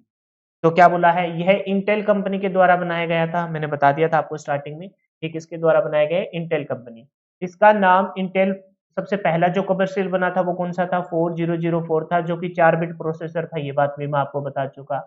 यह 1971 में बना था, वह इंटेल कंपनी कैलिफोर्निया में, बिल्कुल सही है, 1971 में फर्स्ट टाइम बना था। 1968 में कंपनी तो बन गई थी, लेकिन फर्स्ट कमर्शियल बना था 1971 में, और इंटेल कंपनी कैलिफोर्निया में, अमेरिकन सॉफ्टवेयर कंपनी है। जो कार्ला, जो पूरा नाम देखा जाए ना इसका, कार्ला नामक एक स्थान है ना? उसमें ये है सेंटा कार्ला कैलिफोर्निया में। इनमें से कोई नहीं। तो अपना क्या रहेगा? अपना डी ऑप्शन हो जाएगा सही। इनमें से कोई नहीं, गलत कथन कोई नहीं है, बिल्कुल चारों के चारों आपके क्या है? सही है। तो इनमें से कोई नहीं। तो ठीक है, इसके बारे में वैसे तो मैं ऑलमोस्ट आपको बता चुका हूँ, लेकिन फिर भी आपका देख लीजिए कि सीपीयू को बनाने वाली इंटेल कंपनी का यहाँ जिक्र कर रखा है। तो एक बार इंटेल के बारे में थोड़ी सी बेसिक जानकारी हम ले लेते हैं। आपको मैंने बताया कि इंटेल एक क्या है? अमेरिकन सॉफ्टवेयर कंपनी है। अमेरिकन सॉफ्टवेयर कंपनी है। एक अमेरिकन सॉफ्टवेयर कंपनी है, ए लिख दिया था मैंने। ये क्या है? American software company. ठीक है। तो सर ये कब स्टेब्लिश हुई? तो ध्यान रखेंगे, इंटेल बनी थी 18 जुलाई 1968 में, और ये जीके में आया हुआ क्वेश्चन है, इस वजह से मैं यहाँ लिख रहा हूँ। हालांकि अपने कंप्यूटर में इसका कुछ खास लेना देना नहीं है ना? इसको बनाने वाले ना दो मतलब थे, एक था बिजनेसमैन और दूसरे थे एक साइंटिस्ट। उस साइंटिस्ट का नाम भी आपके लिए इंपॉर्टेंट हो जाता है। इसको बनाने वाले दो बंदे थे, एक थे आपके थे गॉर्डन, गॉर्डन, स्पेलिंग क्या हो रहेगी? गो मोरे, गोल्डन बोला जाएगा। एक मिनट रुक जाइए। गॉर्डन मोरे। ठीक है। और दूसरे अपने कौन से थे? जो सेकंड नंबर के साइंटिस्ट थे वो कौन थे? रॉबर्ट नोइसी। रॉबर्ट नोइस, 2 साइंटिस्ट थे इसके बनाने वाले। अच्छा, इसका एक गॉर्डन मोर्रे से मेरे याद आया कि इसका एक लॉ है जिसे मोर्रे लॉ कहते हैं, और वो लॉ ये बताता है कि भाई आईसी चिप पे बने जब, क्योंकि पता है ना फर्स्ट जनरेशन में वैक्यूम ट्यूब थी, सेकंड जनरेशन में आपके ट्रांजिस्टर थे। तो ट्रांजिस्टर ना जैसे-जैसे अपने कंप्यूटर की एप्लीकेशन बढ़ रही थी, तो हम उस आईसी चिप पे ना ट्रांजिस्टर की संख्या बढ़ाते जा रहे थे। तो उस टाइम ना मोर्रे ने, हम कोई चीज़ नई लेके आते हैं ना, तो हमें पिछली चीज़ में कोई ना कोई कमी निकालनी होती है। तो मोर्रे ने कहा था, गॉर्डन मोर्रे ने ये कहा था कि भई आईसी चिप पे ना ट्रांजिस्टर की संख्या प्रत्येक साल ना दुगनी हो जाती है, तो उसी को बोला गया था मोर्रे लॉ। ठीक है? तो इंटेल एक अमेरिकन सॉफ्टवेयर कंपनी है जो 18 जुलाई 1968 में इसको एस्टेब्लिश किया था, और इसको बनाने वाले दो एस्टेब्लिश करने वाले दो गॉर्डन मोर्रे और रॉबर्ट नोइसी, ये भी आपको ध्यान रखना है। ठीक है, इन्होंने जो फर्स्ट जो बनाया था वो कौन-सा था? इंटेल 4040। तो ये बात हालाँकि आपको ऊपर लिखी रखी है। इन्होंने जो बनाया था फर्स्ट वो था इंटेल कमर्शियल 4004, जो ये क्या था? 4 बिट प्रोसेसर था, 4 बिट प्रोसेसर, 4 बिट प्रोसेसर था, है ना? इंटेल 004 किसने बनाया था? ये बात मैंने बताई थी, फेडरिको फांगिन ने,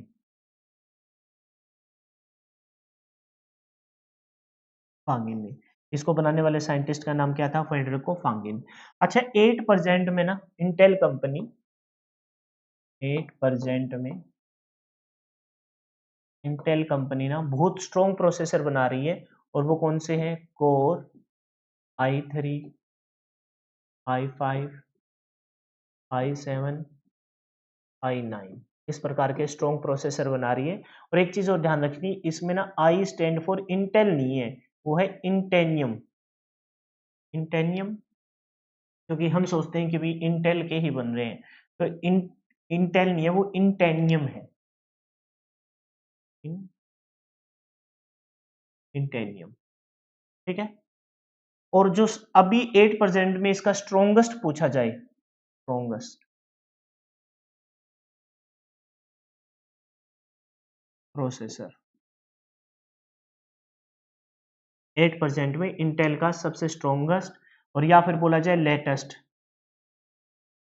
क्योंकि आपको पता है कि जो अभी बना होगा तो वो पिछले वाले से तो मजबूत बना होगा और लेटेस्ट होगा, तो उसका नाम ध्यान रखेंगे, कोर i9, और मॉडल नंबर उसका 14900 के, ये ध्यान रखना, ठीक है। इंपॉर्टेंट हो जाता है अगर स्टैटिक जीके के सेंस में अगर इसे देखा जाए। इसकी खास बात क्या है, इस स्ट्रॉन्गेस्ट प्रोसेसर की खास बात यह है कि इसमें 24 कोर लगे हैं, हिंदी में लिख देते हैं 24 कोर है। ये कोर कार क्या होते हैं, ये चीजें आपको जैसे जैसे आगे बढ़ोगे तब समझ में आएगा, क्योंकि आपका जो सीपीयू है ना उसमें कोर का ही सबसे ज्यादा रोल होता है कि वो किस प्रकार से वर्किंग प्रोसेसिंग कैपेसिटी किस प्रकार से उसकी जनरेट होगी, है ना। बनने को तो कोई भी बना देगा, लेकिन वो वर्क किस प्रकार से करेगा वो इस कोर पे डिपेंड करता है। 32 थ्रेड है, बहुत स्ट्रोंग हो जाता है 32, और इसमें है ना 36 MB की कैशे मेमोरी है।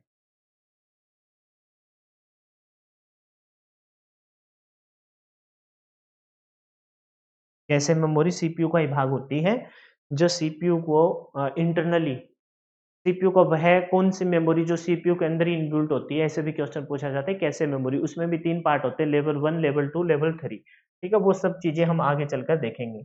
तो ये जो लेटेस्ट है उसमें 24 कोर है, 32 थ्रेड है और 36 MB की कैसे मेमोरी है। ये 8% में तो ये चल रहे हैं, और सबसे स्ट्रॉन्ग प्रोसेसर ही core i9 14900K model number है, 24 कोर 32 थ्रेड 36 MB की कैसे मेमोरी इसके अंदर अवेलेबल है। तो ये था आपका कौन सा सीपीयू, सीपीयू के बारे में, इंटेल कंपनी के बारे में कुछ जानकारी। मदरबोर्ड को क्या कहा जाता है, मोस्ट इंपोर्टेंट हो जाता है, और ये क्वेश्चन एग्जाम में भर भर के पूछा गया है। पहला रहता है मेन बोर्ड, है ना, printed circuit board, main board, system board, या ऑल ऑफ दीज। तो अपना आंसर जो रहेगा वो ज्यादातर बच्चे इसकी तरफ चले जाते हैं कि प्रिंटेड सर्किट बोर्ड, अगले देखते ही नहीं, अरे भाई ये सब नाम इसके हैं, printed circuit board, main board, system board, और क्या, all of these, all of these. अच्छा, तो है क्या चीज ये समझते हैं एक बार, थोड़ा सा मैं एक डायग्राम के माध्यम से आपको एक्सप्लेन करूंगा। अपना जो साइड में जिसे हम सीपीयू कहते हैं, एक बक्सा लगा होता है, इस प्रकार का एक बक्सा है, इसको मैं दूसरे मार्कर से लेता हूं, ऐसे एक लगा अपना बक्सा है ना। अपना जो सीपीयू जिसे हम सीपीयू कहते हैं वो इस प्रकार का एक बक्सा है। एक्चुअल में ये बक्सा है ना, ये बक्सा आपका सीपीयू नहीं है, इसका जो सही नाम है ना वो तो है केस। क्या नाम है, केस, या फिर इसको बोलते हैं कैबिनेट। केस या क्या बोलेंगे, कैबिनेट बोलेंगे, ठीक है। इसके अंदर लगा होता है बेटा एक बोर्ड, इसके अंदर क्या लगा होता है बेटा, एक बोर्ड लगा होता है ना। जो वो बोर्ड लगा होता है ना, उस बोर्ड को ही नाम यहाँ पूछा गया है, इस बोर्ड का नाम आपका मदर बोर्ड। क्या नाम है इसका बेटा, मदर बोर्ड, मदर बोर्ड। इस बोर्ड का नाम क्या है, मदर बोर्ड लगा है, इस बोर्ड का नाम क्या है, मदर बोर्ड है। आपने देखा होगा, हालांकि मेरे को इमेज भी लेके आने चाहिए थे, लेकिन मदर बोर्ड का एक इमेज तो अपने पास मिल जाएगा, एक दिखाता हूँ। ये देखो, ये है वो बोर्ड, ठीक है। ये है बेटा वो बोर्ड जिसके, है ना, ये देखो, ये जो बोर्ड लगा है ये बोर्ड होता है। ये बोर्ड किसके अंदर होता है, ये बोर्ड होता है अपने उस कैबिनेट या केस के अंदर, कैबिनेट या केस के अंदर ऐसा एक बोर्ड लगा होता है, ठीक है बेटा। ये जो बोर्ड है ना, इसी को बोलते हैं मदर बोर्ड। और ये सारा का सारा प्रिंटेड है, प्रिंटेड मतलब ये नहीं कि कलर कर रखा है, कलर तो इसका ग्रीन या ब्लू होता है, लेकिन ये सारा का सारा इस पे छपाई हो रखी है, छपाई हो रखी है बहुत सारे कंपोनेंट की। इस वजह से इसका एक नाम क्या है, इसका सबसे अहम नाम है बेटा एक पीसीबी, जो यहाँ लिख रखा है प्रिंटेड सर्किट बोर्ड। क्या नाम लिख रखा है, प्रिंटेड सर्किट बोर्ड। अच्छा सर, क्या इसके अन्य नाम है क्या, अन्य नाम में printed circuit board, main board, system board, ये तो हो ही गए। इसके अलावा भी इसके अन्य नाम है, इसी को बोलते हैं बैक प्लेन बोर्ड। क्या बोलेंगे, मैं यहाँ लिख देता हूँ, बैक प्लेन बोर्ड। अच्छा, इसका नाम क्यों पड़ा ये बैक प्लेन बोर्ड, तो ये सारे के सारे कंपोनेंट इसके ऊपर लगे हैं सारे, और ये पीछे से बिल्कुल सपाट है। ये जैसे ये दीवार है मेरी, इस दीवार पे ये बोर्ड लगा है, तो ये बोर्ड कब लगा हुआ? तभी तो सटा के लगा हुआ जब ये पीछे से बिल्कुल साफ हो। समझ गए मेरी बात को? जैसे ये समझो, ये मेरा फोन हो गया इधर, ये मेरा फोन है, तो ये फोन यहाँ इस पे ऐसे आके लग गया, इस पे लग गया। ये कैसे लगा हुआ? जब ये पीछे से बिल्कुल क्या हो, सपाट हो। तो इस वजह से इसका नाम क्या हो जाएगा? बैक प्लेन बोर्ड हो जाएगा। क्या हो जाएगा? Back plane board. इसके अलावा सर और कोई नाम? हाँ जी, इसी को बोलते हैं बेस बोर्ड। क्या बोलते हैं? बेस बोर्ड बोलते हैं। बेस बोर्ड क्यों बोलते हैं इसको? क्योंकि आपको पता है कि ये बहुत सारे कंपोनेंट को क्या देता है? बेस देता है, मतलब आधार देता है। क्या देता है? बहुत सारे कंपोनेंट को आधार देता है, तो इसका नाम क्या हो गया? बेस बोर्ड हो गया। सर कोई और कोई नाम? बिल्कुल भाई, और कोई भी नाम है इसके अवेलेबल। इसी को बोलते हैं लॉजिक बोर्ड। क्या बोलते हैं? Logic board. क्योंकि इसके ऊपर आपको जैसे एक अपना लॉजिक चिप थी ना, ठीक उसी प्रकार से इसके ऊपर वो लॉजिक चिप भी, तो ये देखो वो जो जिसकी मैं बात कर रहा था, ये अपना आईसी, और ये जिस स्थान पे लगाता है उसे बोलते हैं सीपीयू सॉकेट। तो इसके ऊपर क्या लगा है ना? बहुत सारे लॉजिक सर्किट लगे हैं, लॉजिक चिप लगे हैं, लॉजिक गेट लगे हैं, तो इस वजह से इसका नाम क्या है? लॉजिक बोर्ड भी है। क्या है इसको? लॉजिक बोर्ड भी कहते हैं। अच्छा, आपसे पूछा जाए कि मदरबोर्ड एक्चुअल में करता क्या है, तो आप कहेंगे मदरबोर्ड ना सभी कंपोनेंट को अपने ऊपर लगा के रखता है ना? तो ये प्रोवाइड क्या करता है? अगर हिंदी में लिखो क्या? सभी कंपोनेंट के बीच में लिख लीजिए, सभी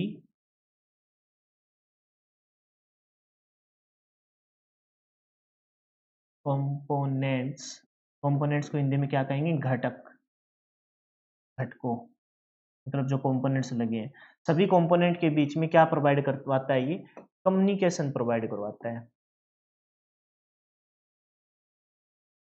मतलब संचार। सभी कंपोनेंट्स के बीच में क्या प्रोवाइड करवाता है? संचार। अगर ये बोर्ड ना होता तो कोई कंपोनेंट कहीं होता, कोई कमी कहीं होता, तो उनके बीच में सिग्नल का आदान प्रदान करना इतना आसान नहीं होता। इस वजह से अगर ये बोर्ड है, सारे कंपोनेंट इस पे मतलब आपके क्या कर दिए गए? असेंबल कर दिए गए, और उनके बीच में ये क्या करवाएगा? कम्युनिकेशन प्रोवाइड करवाएगा। अच्छा, एक और चीज समझो, मोस्ट इंपोर्टेंट बात बता रहा हूँ। ये जो केज और कैबिनेट होते हैं, ये तो बाहर का एक इन्वॉल्व है, एक बक्सा एक प्रकार का। ये जो कैबिनेट है, बाहर का बक्सा कैबिनेट, है ना, कैबिनेट, और इसके अंदर लग गया क्या? आपका मदरबोर्ड। कैबिनेट और क्या लग गया अंदर? मदरबोर्ड। और मदरबोर्ड का एक अहम नाम जो क्या था? PCB, printed circuit board. Printed circuit board नाम क्यों पड़ा? क्योंकि इस सारे के सारे ना कंपोनेंट इसके ऊपर प्रिंट किए गए हैं, प्रिंटेड नाम पड़ गया। इन दोनों को मिलाकर इकट्ठा नाम, इन दोनों का जो इकट्ठा नाम है, वो आपका क्या कहलाएगा? इन दोनों का इकट्ठा नाम आपका कहलाएगा सिस्टम यूनिट। तो आपसे पूछा जाए कि सिस्टम यूनिट किसे कहते हैं, तो आप बताएंगे कि सर किसी भी बक्से या किसी इन्वॉल्व या किसी कवर में अगर हम मदरबोर्ड को असेंबल कर लेते हैं, और मदरबोर्ड आएगा तो बहुत सारे कंपोनेंट आएंगे, और वो कंप्यूटर का क्या कहलाएगा? सिस्टम यूनिट कहलाएगा। क्या कहलाएगा? सिस्टम यूनिट कहलाएगा। ठीक है। अच्छा, एक और समझिए, ये जो बक्सा है, ये जो बक्सा है, हम इसे क्या कह रहे थे? भारतीय इसे क्या कहते हैं? सीपीयू। और जबकि अमेरिकन लोग इसे ही कहते हैं टावर। क्या कहते हैं? टावर। और ये क्वेश्चन आपसे एग्जाम में पूछा गया कि टावर शब्द किससे संबंधित है, तो आप कहेंगे कि ये कंप्यूटर का एक शब्द है। हम किस क्या उन कहते हैं इसे? भारतीय। भारतीय इसे क्या कहते हैं? ये जो बराबर में जो रखा हुआ बक्सा है, इसी को हम भारतीय क्या कहते हैं? सीपीयू कहते हैं। और अमेरिकन इसे क्या कहते हैं? अमेरिकन। अमेरिकन इसे क्या कहते हैं?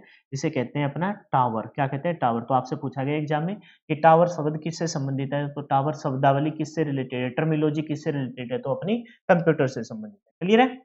अच्छा, इसका पूछा जाए कि इस मदरबोर्ड का कलर क्या है। मदरबोर्ड के अगर मैं कलर की बात करूं, तो पहला ऑप्शन तो ध्यान देखो, ये जो दिख भी रहा है यहाँ पर, पहला ऑप्शन जाना आपको ग्रीन। किसकी तरफ? ग्रीन की तरफ। किसके? ग्रीन ऑप्शन की तरफ। ग्रीन कलर होना चाहिए। दूसरा ऑप्शन ग्रीन ना मिले तो फिर जाएंगे ब्लू की तरफ, है ना? अच्छा, ग्रीन और ब्लू दोनों मिल जाए तो भी ग्रीन की तरफ जाना है। हो सकता है तो ग्रीन भी हो सकता है, ब्लू भी हो सकता है। 8% में ना ब्लैक कलर के भी ये आने लग गए हैं, लेकिन ब्लैक कलर आपको पता है ना, उष्मा का अवशोषण करता है, इस वजह से ये ज्यादा कारगर नहीं है, मतलब ज्यादा इफेक्टिव नहीं है। तो ग्रीन और ब्लू इसके दो कलर मार्केट में अवेलेबल है। ठीक है भाई, नेक्स्ट क्वेश्चन देखिए। सबसे तेज मेमोरी कौन सी है? आ गया ना वही क्वेश्चन, और बड़ा परेशान करने वाला क्वेश्चन है। तो सबसे तेज जो मेमोरी रहेगी आपकी, register, cache memory, main memory, flash memory. अब सुनो मेरी बात, मैं यहां फिर से ऑप्शन लिख रहा हूं, वो समझना। सबसे तेज मेमोरी की बात करें, अगर पहला ऑप्शन होता आपका रजिस्टर, है ना, पहले ऑप्शन होता आपका क्या? Cache memory. क्या होता? कैशे मेमोरी होता। है ना। फिर आपको होता है दूसरा मेन मेमोरी,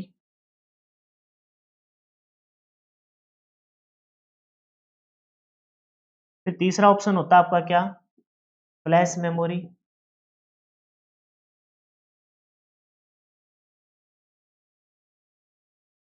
और फिर चौथा ऑप्शन होता ऑल ऑफ दीज। सबसे तेज में तो क्या लिखेंगे, मैं एक और नाम लिख देता हूँ, है ना, एक नाम और लिख देता हूँ आपका, टी, जैसे लिख दिया मैंने, कोई भी नाम लगा लेते हैं, जैसे मेमोरी, मेन मेमोरी, जैसे रोम ही आ गया फ्लैश में, या फिर all of these, all of, सबसे तेज की बात कर रहे हैं, ठीक है। तो पता है अपने को किस ऑप्शन की तरफ जाना पड़ता है, कैशे मेमोरी की तरफ जाना, ध्यान रखिए। लेकिन अगर कैशे मेमोरी भी हो, कैशे मेमोरी भी हो तो उससे भी तेज और कैशे के साथ कौन सा है, रजिस्टर, तो हमें किस ऑप्शन की तरफ जाना पड़ेगा हमें, रजिस्टर। तो सर इनको आइडेंटिफाई कैसे करते हैं, तो इनको आइडेंटिफाई करते हैं एसएस टाइम से। मैं समझा देता हूं ये कॉन्सेप्ट क्या है, एसएस टाइम से। एसएस टाइम क्या है सर, एसएस टाइम बेटा वो टाइम है जिसमें कोई भी मेमोरी कितने टाइम में किसी डाटा पे रिस्पॉन्स करती है, कोई भी मेमोरी किसी डाटा पर कितने टाइम में रिस्पॉन्स करती है। एक डायग्राम के माध्यम से मैं इसको एक्सप्लेन करूंगा और ये डायग्राम आप हमेशा के लिए याद रखना, इसका कलर और ब्लैक, और बेटा जो ये मैं डायग्राम बना रहा हूँ ना इसको हमेशा के लिए याद रखना, ठीक है। और ये डायग्राम अगर आपको याद रहेगा ना तो आप कभी नहीं भूलोगे। सबसे नीचे रखिए मेन मेमोरी, किसको रखिए, मेन मेमोरी।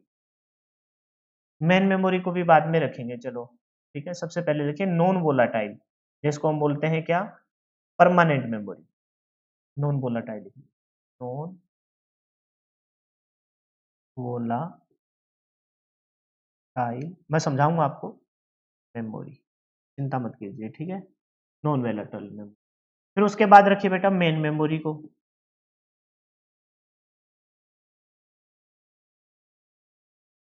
मेन मेमोरी को, नॉन, जैसे नॉन वोलाटाइल है तो ये वाली जो मेन मेमोरी हो जाएगी ये वोलाटाइल मेमोरी होती है, ठीक है, कॉन्सेप्ट है इसके पीछे, लेकिन अभी फिलहाल तुमको उसमें नहीं जाना। फिर रखिए कैशे मेमोरी को, और कैशे मेमोरी में थोड़ा सा छोटा शॉर्ट फॉर्म में लिख देता हूँ मैं, फुल फॉर्म आप समझ जाओगे इसकी। कैशे मेमोरी में रखिए L1 और L2 और L3 को, कैसे शॉर्ट फॉर्म में लिख दिया मेमोरी, और उसमें है L2 और L3, ये L2 L3 क्या है ये भी कभी समझेंगे। और फिर आता है आपका कैशे मेमोरी, फिर से कैशे मेमोरी, और बेटा यहाँ आता है आपका L1, L1 कैशे मेमोरी जो सीपीयू के अंदरूनी लगी होती है, सीपीयू का ही भाग होती है। और सबसे ऊपर अपना एक चीज बैठी है जिसे बोलते हैं रजिस्टर, क्या बोलते हैं, रजिस्टर। तो इस डायग्राम को आप याद रखिए, इस डायग्राम में मतलब क्या है सर ये तो बताओ, मैं भी बताता हूँ बेटा, देखो जो सबसे पहले जो आपकी नीचे की तरफ है ना, सबसे पहले जो आपकी बिल्कुल नीचे की तरफ है बेटा, वो जो मेमोरी है ना वो आपकी सबसे स्लो मेमोरी है, इतनी भी स्लो नहीं है, लेकिन इन मेमोरियों में सबसे स्लो मेमोरी है। सेकंड नंबर पे जो स्लो मेमोरी रहेगी वो आपकी रहेगी मेन मेमोरी। कौन सी रहेगी, मेन मेमोरी, जिसमें हम रैम को शामिल करते हैं, किसको शामिल करते हैं, रैम को शामिल करते हैं, ठीक है, मेन मेमोरी। फिर उससे अगर थोड़ी सी स्लो रहेगी, मतलब सबसे स्लो ये, उससे थोड़ी सी फास्ट एसएस पढ़ेंगे, सबसे स्लो नॉन वोलाटाइल, उससे भी स्लो है, बहुत सारी हार्ड डिस्क सबसे डल है। फिर उससे उनके यहाँ थोड़ी नैनो सेकंड की बात होगी, थोड़ी फास्ट वोलाटाइल, जो नीचे लिस्ट है उनसे थोड़ी फास्ट, उससे थोड़ी फास्ट मेन मेमोरी, उससे थोड़ी फास्ट की बात करूं तो कैशे मेमोरी जिसमें लेवल 1 और लेवल 2 आएंगे, उससे फास्ट की बात करूं तो कैशे मेमोरी लेवल 1 रहेगी, उससे फास्ट सबसे फास्ट की बात करूं तो कौन आएगा, रजिस्टर। तो ये किससे रिप्रेजेंट की जाती है बेटा, ये एसएस टाइम से रिप्रेजेंट की जाती है, एसएस टाइम से रिप्रेजेंट की जाती है। तो नॉन वोलेटाइल मेमोरी का अगर एसएस टाइम देखा जाएगा ना तो बेटा वो अप्रोक्सीमेट होता है आपका 1 नैनो सेकेंड। कितना होता है, 1 नैनो सेकेंड, नैनो नहीं, नैनो में तो ऊपर आ जाएगी, मिली सेकेंड। अप्रोक्सीमेट कितना टाइम होता है, 1 मिली सेकेंड इसका अप्रोक्सीमेट टाइम होता है। अच्छा इससे फास्ट होगी तो नैनो सेकेंड में चला जाएगा, तो इसका अप्रोक्सीमेट जो एसएस टाइम क्या है, किसी डाटा पर मेमोरी के द्वारा दिया गया रिस्पॉन्स। जैसे मेरे को कोई क्वेश्चन पूछता है कंप्यूटर का तो मैं कितने टाइम में उसका आंसर देता हूँ, आपने पूछा कोई क्वेश्चन और मैंने जैसे ही आपकी वर्डिंग खत्म हुई तो मैंने बोलना स्टार्ट कर दिया, तो मेरा एसएस टाइम अच्छा है। अच्छा फिर आपने कोई क्वेश्चन पूछा और वो क्वेश्चन आज तक मैंने रीड आउट ही नहीं किया हो तो फिर मैं थोड़ा सोचूंगा, फिर मैं 10 या 12 सेकंड टाइम के बाद बोलूंगा, मेरा एसएस टाइम वहां क्या हो गया, स्लो हो गया, है ना। तो एसएस टाइम होता है किसी डाटा पे दिया गया रिस्पॉन्स। तो नॉन वोलेटाइल मेमोरी का एसएस टाइम अप्रोक्सीमेट कितना होता है, 1 मिली सेकेंड। इससे अच्छा होगा तो नैनो सेकंड में चली जाएगी। मेन मेमोरी का जो एसएस टाइम है बेटा वो 10 से लेकर अप्रोक्सीमेट 25 या 30 नैनो सेकंड का होता है, 25 से 30 नैनो सेकंड का होता है, मैंने 30 तक बढ़ा के लिखा है। फिर कैसे मेमोरी L2 L3, ये सीपीयू के इंटरनली इनबिल्ट नहीं होती, इंटरनली इनबिल्ट होती है आपकी कौन सी, कैसे मेमोरी लेवल 1।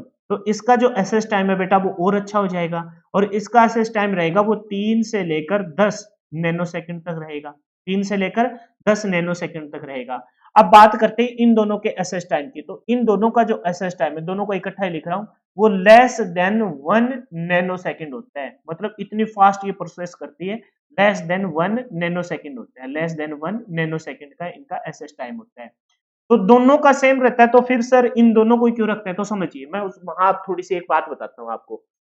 अपना जो सीपीयू होता है ना बेटा, अपना जो सीपीयू होता है, जैसे ये अपना सीपीयू बना दिया मैंने, ये अपना सीपीयू बन गया, ठीक है, ये अपना सीपीयू बन गया। इस सीपीयू में मैंने 3 पार्ट बताए थे, इस सीपीयू मैंने 3 पार्ट बताए थे। पहला पार्ट आपका क्या था, ALU, arithmetic and logic unit. दूसरा अपना कौन सा था, कंट्रोल यूनिट। और तीसरा अपना क्या था, मेमोरी यूनिट। तीसरा अपना क्या था, मेमोरी यूनिट था बेटा। ये जो अपना कंट्रोल मेमोरी यूनिट है ना बेटा, ये अपना मेमोरी यूनिट है ना, इसके अंदर होते हैं लॉजिक गेट। इसके अंदर मैंने बताया था एक होता है अपना लॉजिक गेट, ये मैं हटा दूंगा, ऊपर ऊपर वाला रखूंगा। फिर अपने क्या थे, फ्लिप फ्लॉप, है ना, फ्लिप फ्लॉप। और फिर फ्लिप फ्लॉप्स मिलकर क्या बनाएंगे, अपने रजिस्टर बनाएंगे। क्या बनाएंगे, रजिस्टर बनाएंगे। अच्छा, इसी सीपीयू के अंदर है ना अपनी लगी होती है अपनी कैशे मेमोरी। क्या लगी होती है बेटा, कैशे मेमोरी लगी होती है। इसी सीपीयू के अंदर अपनी क्या लगी होती है, कैशे मेमोरी लगी होती है। अच्छा, वो तो इसके अंदर लगी होती है, समझना मेरी बात को, वो तो इसके अंदर लगी होती है। और इसी का एक पार्ट है अपना कौन, रजिस्टर। इसी का अपना पार्ट क्या है बेटा, एक रजिस्टर इसका पार्ट है। अब जैसे ऐसे सोचो, ऐसे सोचो भी आपके घर में शादी है, आपके घर में शादी है, और उस शादी में बहुत सारे लोग आए हुए हैं। आपके घर में शादी है और उस शादी में बहुत सारे लोग आए हुए हैं। उन लोगों में समझो, जैसे आपके आपके घर में शादी है, जैसे आपके रियल ब्रदर की शादी है, वो आपके घर में शादी हो गई, और आपके उस शादी में सारे रिश्तेदार वगैरह सारा परिवार आया हुआ है। तो आपके चाचा के लड़के ने लड़के से पूछा गया कि भाई शादी किसकी है, वो कहेगा कोई किसी और, कोई रिश्तेदार या फिर कोई और पड़ोस गांव में किसी ने पूछ लिया शादी किसकी है, वो कहेगा शादी हमारे है। अच्छा, ठीक है। फिर थोड़ी देर बाद में आपका जो रियल ब्रदर था उसकी शादी और आप मिल गए। उसने पूछा कि शादी किसकी है? वो कहेगा शादी हमारे में। बोले यार थोड़ी देर पहले मेरे को एक लड़का बोल मिला, वो बोल रहा था कि हमारे शादी है, तू कह रहा है हमारे शादी है। तो वो दोनों इकट्ठे हो गए। जो लड़का जो आपका कज़न था वो भी आ गया उधर ही। वो कह रहा है कि शादी तो हमारे घर में ही है, लेकिन इसके रियल ब्रदर की शादी है। कॉन्सेप्ट को समझे? शादी तो उनके घर में ही है, लेकिन रियल ब्रदर में शादी किसकी है? उसी की है। तो समझो, जिसके रियल भाई के साथ, अच्छा, फिर थोड़ी देर बाद में पूछा भाई शादी किसकी है? फिर वो दूल्हा ही आ गया, भाई शादी तो मेरी ही है। समझे कि नहीं समझे? कोई चीज खास है, उससे भी और ज्यादा खास है, और कोई कह रही है कि मैं तो इतनी खास हूं भी, इसमें तो मेरा रोम रोम अंदर बसा हुआ है। तो ठीक उसी प्रकार से आपका जो कैशे मेमोरी है ना, वो सीपीयू का भाग है, उसमें इनबिल्ट किया जाता है। वो फास्ट, उसका भी प्रोसेसिंग टाइम 1 नैनो सेकंड से कम है, लेकिन वो तो उसका एक भाग है, उसमें बिल्ट इनबिल्ट किया जाता है। कोई उसी का पार्ट हो, कोई उसी का पार्ट हो, उसके प्रोसेसिंग टाइम 1 नैनो सेकंड है, लेस देन 1 नैनो सेकंड है, लेकिन उसी का कोई पार्ट हो तो उसका पार्ट कौन है? रजिस्टर है। इस वजह से कैशे मेमोरी और रजिस्टर दोनों इक्वल है। मैंने ये एग्जाम, ये ऑप्शन इसी वजह से लिखे थे। लेकिन उसमें भी उसी का पार्ट है। पार्ट कौन है? शादी किसकी है भाई? शादी तो मेरे मेरे चाचा ताऊ की लड़की की है। शादी किसकी है भाई? मेरे रियल भाई की है। अरे शादी किसकी है भाई? शादी तो जी मेरी है। तो जो मेरी है शादी, वो तो सारा कुछ खुद ही है ना सिस्टम। तो फास्टेस्ट है कैसे, और लेवल 1, लेवल 2 तो सीपीयू का भाग नहीं है, सीपीयू से बाहर लगाए जाते हैं। लेवल 1 सीपीयू के अंदर ही बिल्ड किया जाता है। तो ये दोनों फास्टेस्ट तो हो गए, लेकिन रियल में जो फास्टेस्ट होगा वो कौन होगा? रजिस्टर होगा। और ये कॉन्सेप्ट भर भर के आपके एग्जाम में पूछे जाते हैं। तो ध्यान रखिए, जो रजिस्टर है ना, वो तो इसका पार्ट है, इस वजह से सबसे फास्टेस्ट। अच्छा, जो आपका कैशे है ना, वो इस प्रकार से अंदर की तरफ इनबिल्ट किया जाता है। इस प्रकार से मान लेते हैं कि यहाँ आपका कैशे मेमोरी लगाया गया हो। क्या लगाया हो? कैशे मेमोरी लगाया गया हो। वो तो इसके अंदर क्या किया जाता है? इनबिल्ट किया जाता है। मैं मान लेता हूँ जैसे यहाँ हमने कैशे मेमोरी, ठीक है, और वो भी कैशे वन में कौन? लेवल 1 लगा रखा है। और अंदरूनी पार्ट कौन है इसका? पार्ट इसका रजिस्टर है। इस वजह से रजिस्टर को हम सबसे फास्टेस्ट मेमोरी की कैटेगरी में देंगे, ठीक है। अच्छा, थोड़ा सा और समझिए, ये जो नॉन वोलाटाइल है ना, नॉन वोलाटाइल वोलाटाइल लिखा है, जब मैं कभी आगे जाऊंगा तो ये जो आपकी होती है वो आपकी परमानेंट। नॉन वोलाटाइल मतलब अघुलनशील, ये आपकी परमानेंट मेमोरी होती है, परमानेंट मेमोरी। मतलब इसमें डाटा स्टोर हो गया तो वो तब तक इरेज नहीं होगा जब आप उसको इरेज कर दो। मतलब उसमें इलेक्ट्रिसिटी आने जाने का कोई फर्क नहीं पड़ता। मेन मेमोरी आपकी क्या होती है? मेन मेमोरी, और यहाँ से लेकर मैं मेन मेमोरी इन दोनों की बात करूँ तो मैं, ये आपकी होती है non permanent, non permanent, non permanent memory है ये। मतलब इलेक्ट्रिसिटी गोन, डाटा गोन, है ना? इलेक्ट्रिसिटी गोन, डाटा गोन, पावर गोन, पावर सप्लाई चली जाएगी, डाटा चला जाएगा। तो सबसे तेज मेमोरी की बात करूँ तो कौन सा रहेगा? रजिस्टर। इनमें से किस जनरेशन में कंप्यूटर का पहली बार सीपीयू को इंटीग्रेटेड सर्किट के तौर पर प्रयोग किया गया? अब समझिए, यहाँ हमें पूछ रहा है जनरेशन से रिगार्डिंग, तो जनरेशन से रिगार्डिंग एक बार इस क्वेश्चन के माध्यम से हम पोस्टमार्टम कर देते हैं।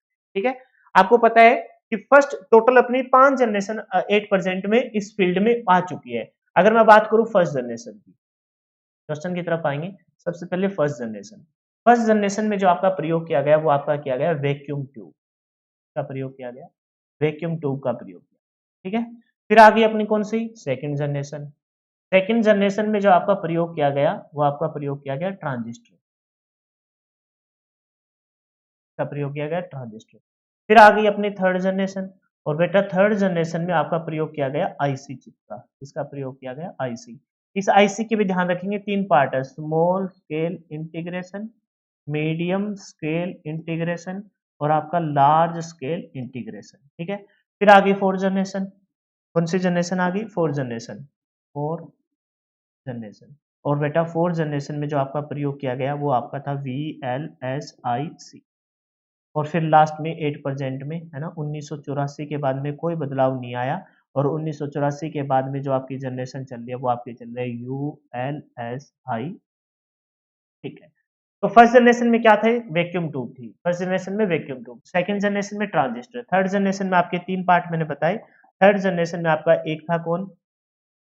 थर्ड जनरेशन में आपके थे 3 पार्ट आ गए। 3 पार्ट क्यों आए वो भी, इसके पीछे भी कोई लॉजिक है, कोई नए क्वेश्चन में बताएंगे, अब सेशन बहुत लंबा हो जाएगा। Small scale integration, medium scale integration और large scale integration. Full form में लिख देता हूँ इनकी, तो फुल फॉर्म तो लिख ही देते हैं। सबसे पहले क्या होगा? स्मॉल स्केल इंटीग्रेशन, इसकी फुल फॉर्म क्या हो जाएगी? मीडियम स्केल इंटीग्रेशन, और इसकी क्या रहेगी? Large scale integration. ठीक है, VLSI की क्या रहेगी? वेरी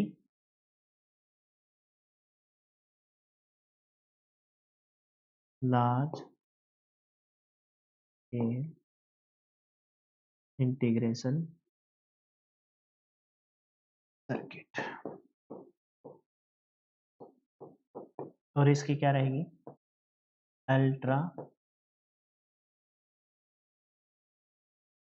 एक टाइम तक कोई चीज अपने अस्तित्व को बना के रखती है, उसमें फिर चेंज करते हैं, उसमें नई नई टेक्निक जोड़ दिए जाते हैं, है ना, कोई एक अहम पुर्जा उसमें जोड़ दिया जाता है, इस वजह से उनके नई जनरेशन में शामिल कर लिया जाता है। वैक्यूम ट्यूब जो फर्स्ट टाइम थी उसमें ना उसका वजन बहुत ज्यादा था, है ना, जो ये प्रोसेसर जो स्टार्टिंग में कंप्यूटर बना था, बन गया था, इतना ही काफी था, है ना, बहुत सारे एरिया में इसको 10-15 कमरों में उसको बना के बनाया गया था। एक इमेज दिखाई देता हूँ मैं आपको, ठीक है, इस प्रकार इसमें वैक्यूम ट्यूब लगी हो, में क्या लगी हो? वैक्यूम ट्यूब लगी हो, आपको फिर आइडिया लग जाएगा कि भई यार ऐसा भी कोई सिस्टम था क्या? हाँ, क्योंकि उस टाइम कंप्यूटर बन जाए इतना ही काफ़ी था। ये देखो वैक्यूम ट्यूब का मैंने लगा कि ये वैक्यूम ट्यूब से बना था, ठीक है? फिर बात आई सेकंड जनरेशन की, वैक्यूम ट्यूब को रिप्लेस किया गया, वैक्यूम ट्यूब को रिप्लेस किया गया ट्रांजिस्टर से। तो ट्रांजिस्टर जब आए तो वो भी संख्या में बहुत सारे ज़्यादा यूज़ हुए, वो भी संख्या में बहुत ज़्यादा यूज़ हुई, ये ट्रांजिस्टर हो गए अपने, ठीक है? फर्स्ट डायग्राम वैक्यूम ट्यूब का और ये सेकंड डायग्राम अपना किसका है? ट्रांजिस्टर का हो गया।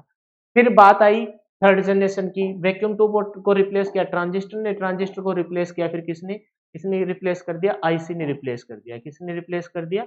आईसी ने। ये देखो कमर्शियल जो आपको मैंने बताया था ना, 40004, ये देखो ये लिख रखा, ये तो भारत का प्रोसेसर है। लेकिन ये समझ जाइए कि ये किसका हो गया? आईसी चिप हो गया। ये भारत का प्रोसेसर है भाई, फर्स्ट प्रोसेसर, है ना? शक्ति था जो आईआईटी अ, मद्रास और silicon conductor lab semiconductor lab Chandigarh ने बनाया था। तो ये क्या हो गई? आईसी हो गई, है ना? आईसी। इसमें भी 3 कैटेगरी आई, small scale, medium scale, large scale, है ना? अच्छा, इनकी ऊपर वाले की डेट में कभी और क्लास में यहाँ से, क्योंकि हमने अपना जो क्वेश्चन कहाँ क्या है? अपना जो क्वेश्चन है वो है इनमें से किस जनरेशन में कंप्यूटर में पहली बार सीपीयू का प्रयोग किया गया? तो सीपीयू के सेंस में जानने लग गए थे हम यहाँ से। लेकिन यहाँ जो जाना था उसे बोला गया था प्रोसेसर। क्या बोला गया था? प्रोसेसर, क्योंकि इसका साइज बड़ा था प्रोसेसर। और ये बात कब की है? तो ध्यान रखिए, ये बात स्टार्ट हुई थी 1964 में, फर्स्ट टाइम प्रोसेसर का प्रयोग किया गया। अच्छा, इसमें भी अलग तीन अलग-अलग टाइम है प्रोसेसर। मैं यहाँ पहले ये समझ आता हूँ कि सबसे पहले इसको क्या बोला गया? प्रोसेसर बोला गया। सबसे पहले इसको क्या बोला गया? प्रोसेसर। और जब इसका साइज छोटा गया कर दिया गया तो इसको बोला गया माइक्रो प्रोसेसर। क्या बोला गया? Micro processor. और याद करो, जब मैंने क्लास स्टार्ट की थी तब मैंने बताया था कि फोर्थ जनरेशन का अहम पुर्जा किसे कहा जाता है? तो फोर्थ जनरेशन का अहम पुर्जा आपको कहा जाता है सीपीयू को। तो उससे पहले जो था वो प्रोसेसर था, उससे पहले किस नाम से जाना जाता था इसको? प्रोसेसर के नाम से जाना जाता था। और जब इसका साइज छोटा कर दिया गया तो इसे क्या बोला गया? Micro processor. क्या बोला गया? Micro processor. अच्छा, इसमें जो 3 साल मैंने यहाँ लिखे हैं इस वाले डायग्राम को हटाने, ठीक है? आईसी चिप को आप समझ ही गए, आईसी चिप के बारे में कौन नहीं जानता। ये बात है स्मॉल स्केल इंटीग्रेशन 1964, फिर 4 साल बाद 1968, है ना? और फिर उसके 3 साल बाद 1971। तो 3 टाइम अलग-अलग में स्मॉल स्केल इंटीग्रेशन में लगे विद्युत पाथ जिनमें से करंट पास होगा, लॉजिक गेट की संख्या 1 से 12 थी। फिर इसमें कभी और क्वेश्चन में एक्सप्लेन करूँगा, 13 से 99, और इसमें 100 से लेकर 9999 थी। फिर 10,000 से लेकर पूरे 99,999 लॉजिक गेट की संख्या बन गई वीएलएसआई में। और फिर आज के टाइम में 10,000 से कहीं ज़्यादा, 10,000 से कहीं ज़्यादा जो लॉजिक गेट की संख्या आ गई है किसमें? लॉजिक गेट की संख्या आ गई अपने यूएलएसआई में, ultra large scale integration, ultra large scale integration. तो ये बात कब की है? वीएलएसआई का जब जैसे प्रोसेसर से माइक्रो प्रोसेसर बना तब वो बात है 1980 की। कब की बात है? 1980 की। और उसके 4 साल बाद 1984 में कौन आ गया था? आपका यूएलएसआई, जिसे हम अल्ट्रा लार्ज स्केल इंटीग्रेशन, और इसी का एक नाम क्या है आज के टाइम में? तो ध्यान रखेंगे, इसको बोलते हैं artificial intelligence. Artificial intelligence, intelligence देख लेना स्पेलिंग वगैरह। इंटेलिजेंस इसको बोलते हैं कृत्रिम बुद्धिमत्ता, हिंदी में लिख देता हूँ, कृत्रिम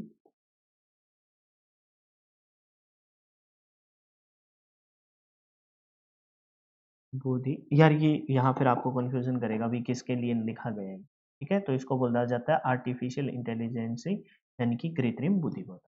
तो आपसे पूछा गया निम्न में से किस जनरेशन में कंप्यूटर में पहली बार सीपीयू यानी कि इंटीग्रेटेड सर्किट का प्रयोग किया गया? तो अब यहाँ आपको पता चल गया कि सबसे पहले किस जनरेशन में सीपीयू का प्रयोग किया गया।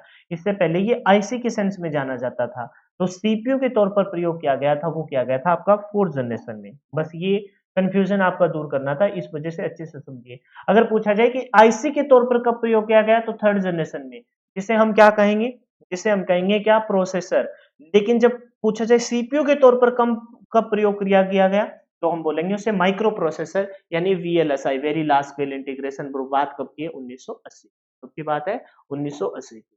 अब आज की क्लास का लास्ट देख लेते हैं, लास्ट क्वेश्चन। वह हार्डवेयर डिवाइसेस कौन सी है जिसे आमतौर पर कंप्यूटर का ब्रेन कहा जाता है? हमने इसका पोस्टमास्टम पहले ही कर लिया था। जिसे ब्रेन कहा जाता है वो कंप्यूटर का कौन है? वो आपका है सीपीयू। क्या कहा जाता है जिसे? सीपीयू। कंप्यूटर का ब्रेन किसे कहा जाता है? सीपीयू। अच्छा, ऑलमोस्ट इसके बारे में सबसे बातें जान ली हमने, लेकिन एक चीज और समझिए। सीपीयू की जो स्पीड है ना, सीपीयू की अगर आपसे पूछा जाए कि बताइए स्पीड किस में मापी जाती है, तो आप कहेंगे हर्ट्ज में मापी जाती है। किस में मापी जाती है जी? हर्ट्ज में। हर्ट्ज में मापी जाती है, ठीक है। अच्छा, हर्ट्ज वैसे तो हर्ट्ज में हो गई, लेकिन हर्ट्ज ऑप्शन ना हो तो क्या ध्यान देंगे? हर्ट्ज अगर ऑप्शन ना हो तो कभी कभार ऐसा कर देते हैं ना मजाक सा पेपर में, तो किलो हर्ट्ज हो गया, है ना? किलो हर्ट्ज हो गया। किलो हर्ट्ज ना हो तो क्या हो जाएगा? गीगा हर्ट्ज हो जाएगा। गीगा हर्ट्ज ना हो तो क्या हो जाएगा? मेगाहर्ट्ज़ हो जाएगा। तो ये हो गई स्पीड, स्पीड ऑफ सीपीयू। अच्छा, इसके अलावा एक कॉन्सेप्ट होता है, उस कॉन्सेप्ट को मैं थोड़ा-सा बताता हूँ। ये स्पीड और एक्चुअल में इसका फंडा क्या है? देखो, हमें जो डाटा जो अपना होता है, अपना कंप्यूटर का जो डाटा होता है वो होता है हार्ड डिस्क में। हार्ड डिस्क से अपने आता है किसमें, रैम में, और रैम से फिर किसमें आता है, अपने सीपीयू में। सीपीयू उसकी प्रोसेसिंग करेगा और हमें मॉनिटर पे क्या दे देगा, एक आउटपुट दे देगा। एक्चुअल में जो डाटा होता है वो आता तो किससे है, रैम से आता है। रैम से किसमें आएगा, अपने सीपीयू, सेंट्रल प्रोसेसिंग यूनिट में, और फिर हमें आउटपुट मिल जाएगी किस पे, मॉनिटर पर। किस पे मिल जाएगी, मॉनिटर पर कोई आउटपुट मिल जाएगी। जो यहाँ डाटा सीपीयू की आएगा, सीपीयू की तरफ आएगा, उसे हम बोलते हैं जी भाई वो डाटा आ रहा है, तो वो इनपुट आ रही है। क्या आ रही है, इनपुट आ रही है, जिसे कोई इनपुट डिवाइस के द्वारा हम देते हैं, जिसमें डाटा और इंस्ट्रक्शन होती है। उसकी सीपीयू क्या करेगा, प्रोसेसिंग करेगा, और हमें मॉनिटर पर क्या जनरेट कर देगा, एक आउटपुट जनरेट कर देगा। मॉनिटर पर क्या जनरेट कर देगा बेटा, एक मॉनिटर पर हमें एक आउटपुट जनरेट कर देगा। ये इसका बेसिक सा सर्कल है। लेकिन इससे पहले एक बॉक्स और बना रखा है, उस बॉक्स को हम क्या बोलते हैं, हार्ड डिस्क। क्या बोलते हैं, हार्ड डिस्क। की इंटरनली भी हो सकती है और एक्सटर्नली भी हो सकती है। जब एक्सटर्नली जब आके अपने मदरबोर्ड से लगेगी, तब बेटा इसका नाम क्या होगा, तब इसका नाम होगा पेरिफेरियल डिवाइसेस। क्या नाम होगा, पेरिफेरियल डिवाइसेस होगा। लेकिन ये ज्यादातर हम इंटरनली और एक्सटर्नली दोनों प्रकार से हम यूज कर सकते हैं। तो कोई भी डाटा हार्ड डिस्क से रैम में आएगा, है ना, रैम से किस में आएगा, सीपीयू में।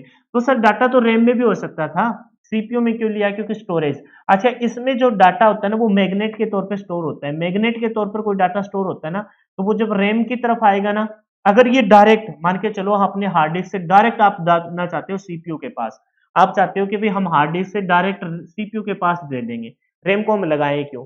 तो देखो सीपीयू अपना क्या है, कंप्यूटर का ब्रेन है, ब्रेन ऑफ कंप्यूटर है। तो इसमें ना इतना इसको करने को बहुत सारे काम है। अब ये जल्दी जल्दी जल्दी जल्दी काम कर रहे हैं, है ना, बहुत फास्ट नैनो सेकंड में काम कर रहे हैं। 1 नैनो सेकंड से भी लेस देन इसकी प्रोसेसिंग स्पीड रहती है, बहुत जल्दी, क्योंकि इसके अंदर रजिस्टर है, वो मैंने बताया था। बहुत जल्दी जल्दी काम कर रहे हैं, और अब इसको डाटा ही नहीं मिल रहा, है ना। हार्ड डिस्क में डाटा स्टोर होता है मैग्नेट के तौर पर, तो वो वहां से आएगा जब, तो बहुत ज्यादा टाइम लेगा। तो टाइम को बचाने के लिए वो डाटा हम पहले ही किस में स्टोर कर लेते हैं, वो पहले हम रैम के अंदर स्टोर कर लेते हैं। तो यहाँ तो हो गई बहुत ही स्लो प्रोसेसिंग, बहुत स्लो प्रोसेसिंग होगी, इस लाइन को छोड़ा। फिर हम किस में ले आए, रैम में ले आए। रैम में आके जाके डाटा स्टोर हो जाता है। फिर मैंने बताया ना रैम के आगे कैसे मेमोरी होती है। फिर रैम से भी डाटा ना सीपीयू के एक भाग कैसे मेमोरी में आके स्टोर हो जाता है ना, कैसे मेमोरी। अब बाहर की तरफ हो तो लेवल 2 लेवल 3, अंदर की तरफ हो तो लेवल 1, उसमें स्टोर हो जाता है। और फिर सीपीयू का एक पार्ट बताया था ना मैंने, सीपीयू का पार्ट रजिस्टर होता है, तो रजिस्टर में फाइनली जाके स्टोर हो जाता है, क्योंकि वो रजिस्टर का ही पार्ट है। इस प्रकार से इसके अंदर डाटा चलता है। अब मैं बात क्या थी, स्पीड किस में मापी जाती है, तो स्पीड तो होगी हर्ट्ज में। एक्चुअल में हर्ट्ज क्या है, कंप्यूटर से जो डाटा जल्दी जल्दी जल्दी जल्दी आ रहा है सीपीयू की तरफ, जितना डाटा आ रहा है वो स्पीड को रिप्रेजेंट करता है हर्ट्ज में। रैम से जो डाटा सीपीयू में प्रोसेसिंग होने के लिए इनपुट के तौर पर आ रहा है ना, उसकी स्पीड, और जो डाटा आ रहा है, कौन कितना डाटा आ रहा है, कितना डाटा आ रहा है, कितना डाटा आ रहा है, वो हर्ट्ज में मापा जाता है ना, हर्ट्ज में मापा जाता है। अब देखो सीपीयू की processing, processing processing of CPU, ध्यान रखिए वो मापी जाती है आपकी मिप्स में। मिप्स में मापी जाती है बेटा, मिप्स में मापी जाती है। ये मैं बात बताना चाह रहा था, मिप्स में। अब मिप्स की फुल फॉर्म क्या है, मिप्स की फुल फॉर्म है मिलियन ऑफ इंस्ट्रक्शन पर सेकेंड। मिलियन ऑफ इंस्ट्रक्शन पर सेकेंड, ठीक है। तो ये क्या है, ये है कंप्यूटर में रैम से सीपीयू की तरफ आ गया, वो तो हो गया हर्ट्ज में। अब उस पे कितनी जल्दी वो प्रोसेसिंग कर रहा है, वो मापा जाता है मिप्स में, मिलियन ऑफ इंस्ट्रक्शन पर सेकंड। तो दोनों अलग अलग कॉन्सेप्ट है, इसको समझ लीजिए। अगर पूछा जाए कंप्यूटर की ब्रेन, जिसे हम क्या कहते हैं, सीपीयू, वो स्पीड क्या है उसकी, तो हर्ट्ज, किलोहर्ट्ज, गीगाहर्ट्ज, मेगाहर्ट्ज। और पूछा जाए कि उसकी जो स्पीड को कैसे रिप्रेजेंट किया जाएगा, रैम से जो डाटा सीपीयू में इनपुट के तौर पर आ रहा है प्रोसेसिंग होने के लिए, उसको रिप्रेजेंट किया जाएगा हर्ट्ज में। डाटा आने के बाद उसकी जो प्रोसेसिंग होगी वो कितनी फास्ट होगी, वो उसको मापा जाता है मिलियन ऑफ इंस्ट्रक्शन पर सेकंड में, मिलियन ऑफ इंस्ट्रक्शन पर सेकंड में। अच्छा, अगर पूछा जाए कि इसकी प्रोसेसिंग कैपेसिटी क्या होती है, हालांकि क्लास बहुत ज्यादा लंबी हो गई है, बस ये लास्ट बात के बाद मैं खत्म करूंगा। प्रोसेसिंग कैपेसिटी, तो वो बेटा रिप्रेजेंट की जाती है ऐसे 4 बिट से, 8 बिट से, ना 4 बिट, 8 बिट, है ना, 16 बिट। ये क्या चीज है वो कभी अगली क्लास में देखेंगे। 32 बिट में क्यों बोला गया है इसको, है ना, 64 बिट एंड सो ऑन, फिर आएगा 124, है ना, सो ऑन, इस प्रकार से। ये क्या है? इसके अंदर जो डाटा स्टोर होगा ना, वो 0 1 की फॉर्म में, वो एक अलग कॉन्सेप्ट है, वो कभी मैं नेक्स्ट क्लास में एक्सप्लेन करूँगा। बस ध्यान रखिए प्रोसेसिंग जो कैपेसिटी है वो 4 बिट, 8 बिट, 16 बिट, ज़्यादातर हम घरों में जिसे बोलते हैं 16 बिट का प्रोसेसर है, इस प्रकार से हम उसको रिप्रेज़ेंट। तो ये थी आपकी आज की पहली क्लास भई, जिसमें मैंने आपको एक क्वेश्चन के माध्यम से कम 8 से 10 क्वेश्चनों को कवर करने की कोशिश की है।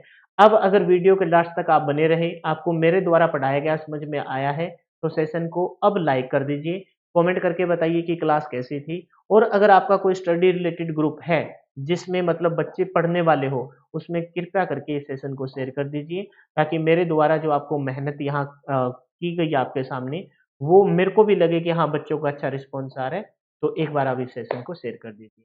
और कोई बच्चा अगर कंप्यूटर का फाउंडेशन बैच करना चाहता है, जो किसी भी कॉम्पिटिटिव एग्ज़ाम में कंप्यूटर के सिलेबस को बहुत अच्छे से कवर करेगा, वो अपनी वीर कॉन्सेप्ट ऐप है प्ले स्टोर पे उसको डाउनलोड करके वहाँ से जाके एनरोल कर सकते हैं। फिलहाल के लिए इतना ही। जय हिंद, जय भारत, मिलते हैं नेक्स्ट वीडियो में नेक्स्ट सेशन में। आपका अपना गुरुजन बोल सकते हो, भाई बोल सकते हो, छोटा भाई, बड़ा भाई, छोटा तो मेरे से कोई क्या होगा। मैं छोटा तो क्या हूँ, अब तो 33 32-33 के घर में चले गए हैं। तो जितने भी छोटे बहन-भाई हैं, उन सबको मेरी तरफ से आज की क्लास में इतना ही। Wish you all the best for your upcoming exam. जय हिंद, जय भारत। मिलते हैं नेक्स्ट वीक।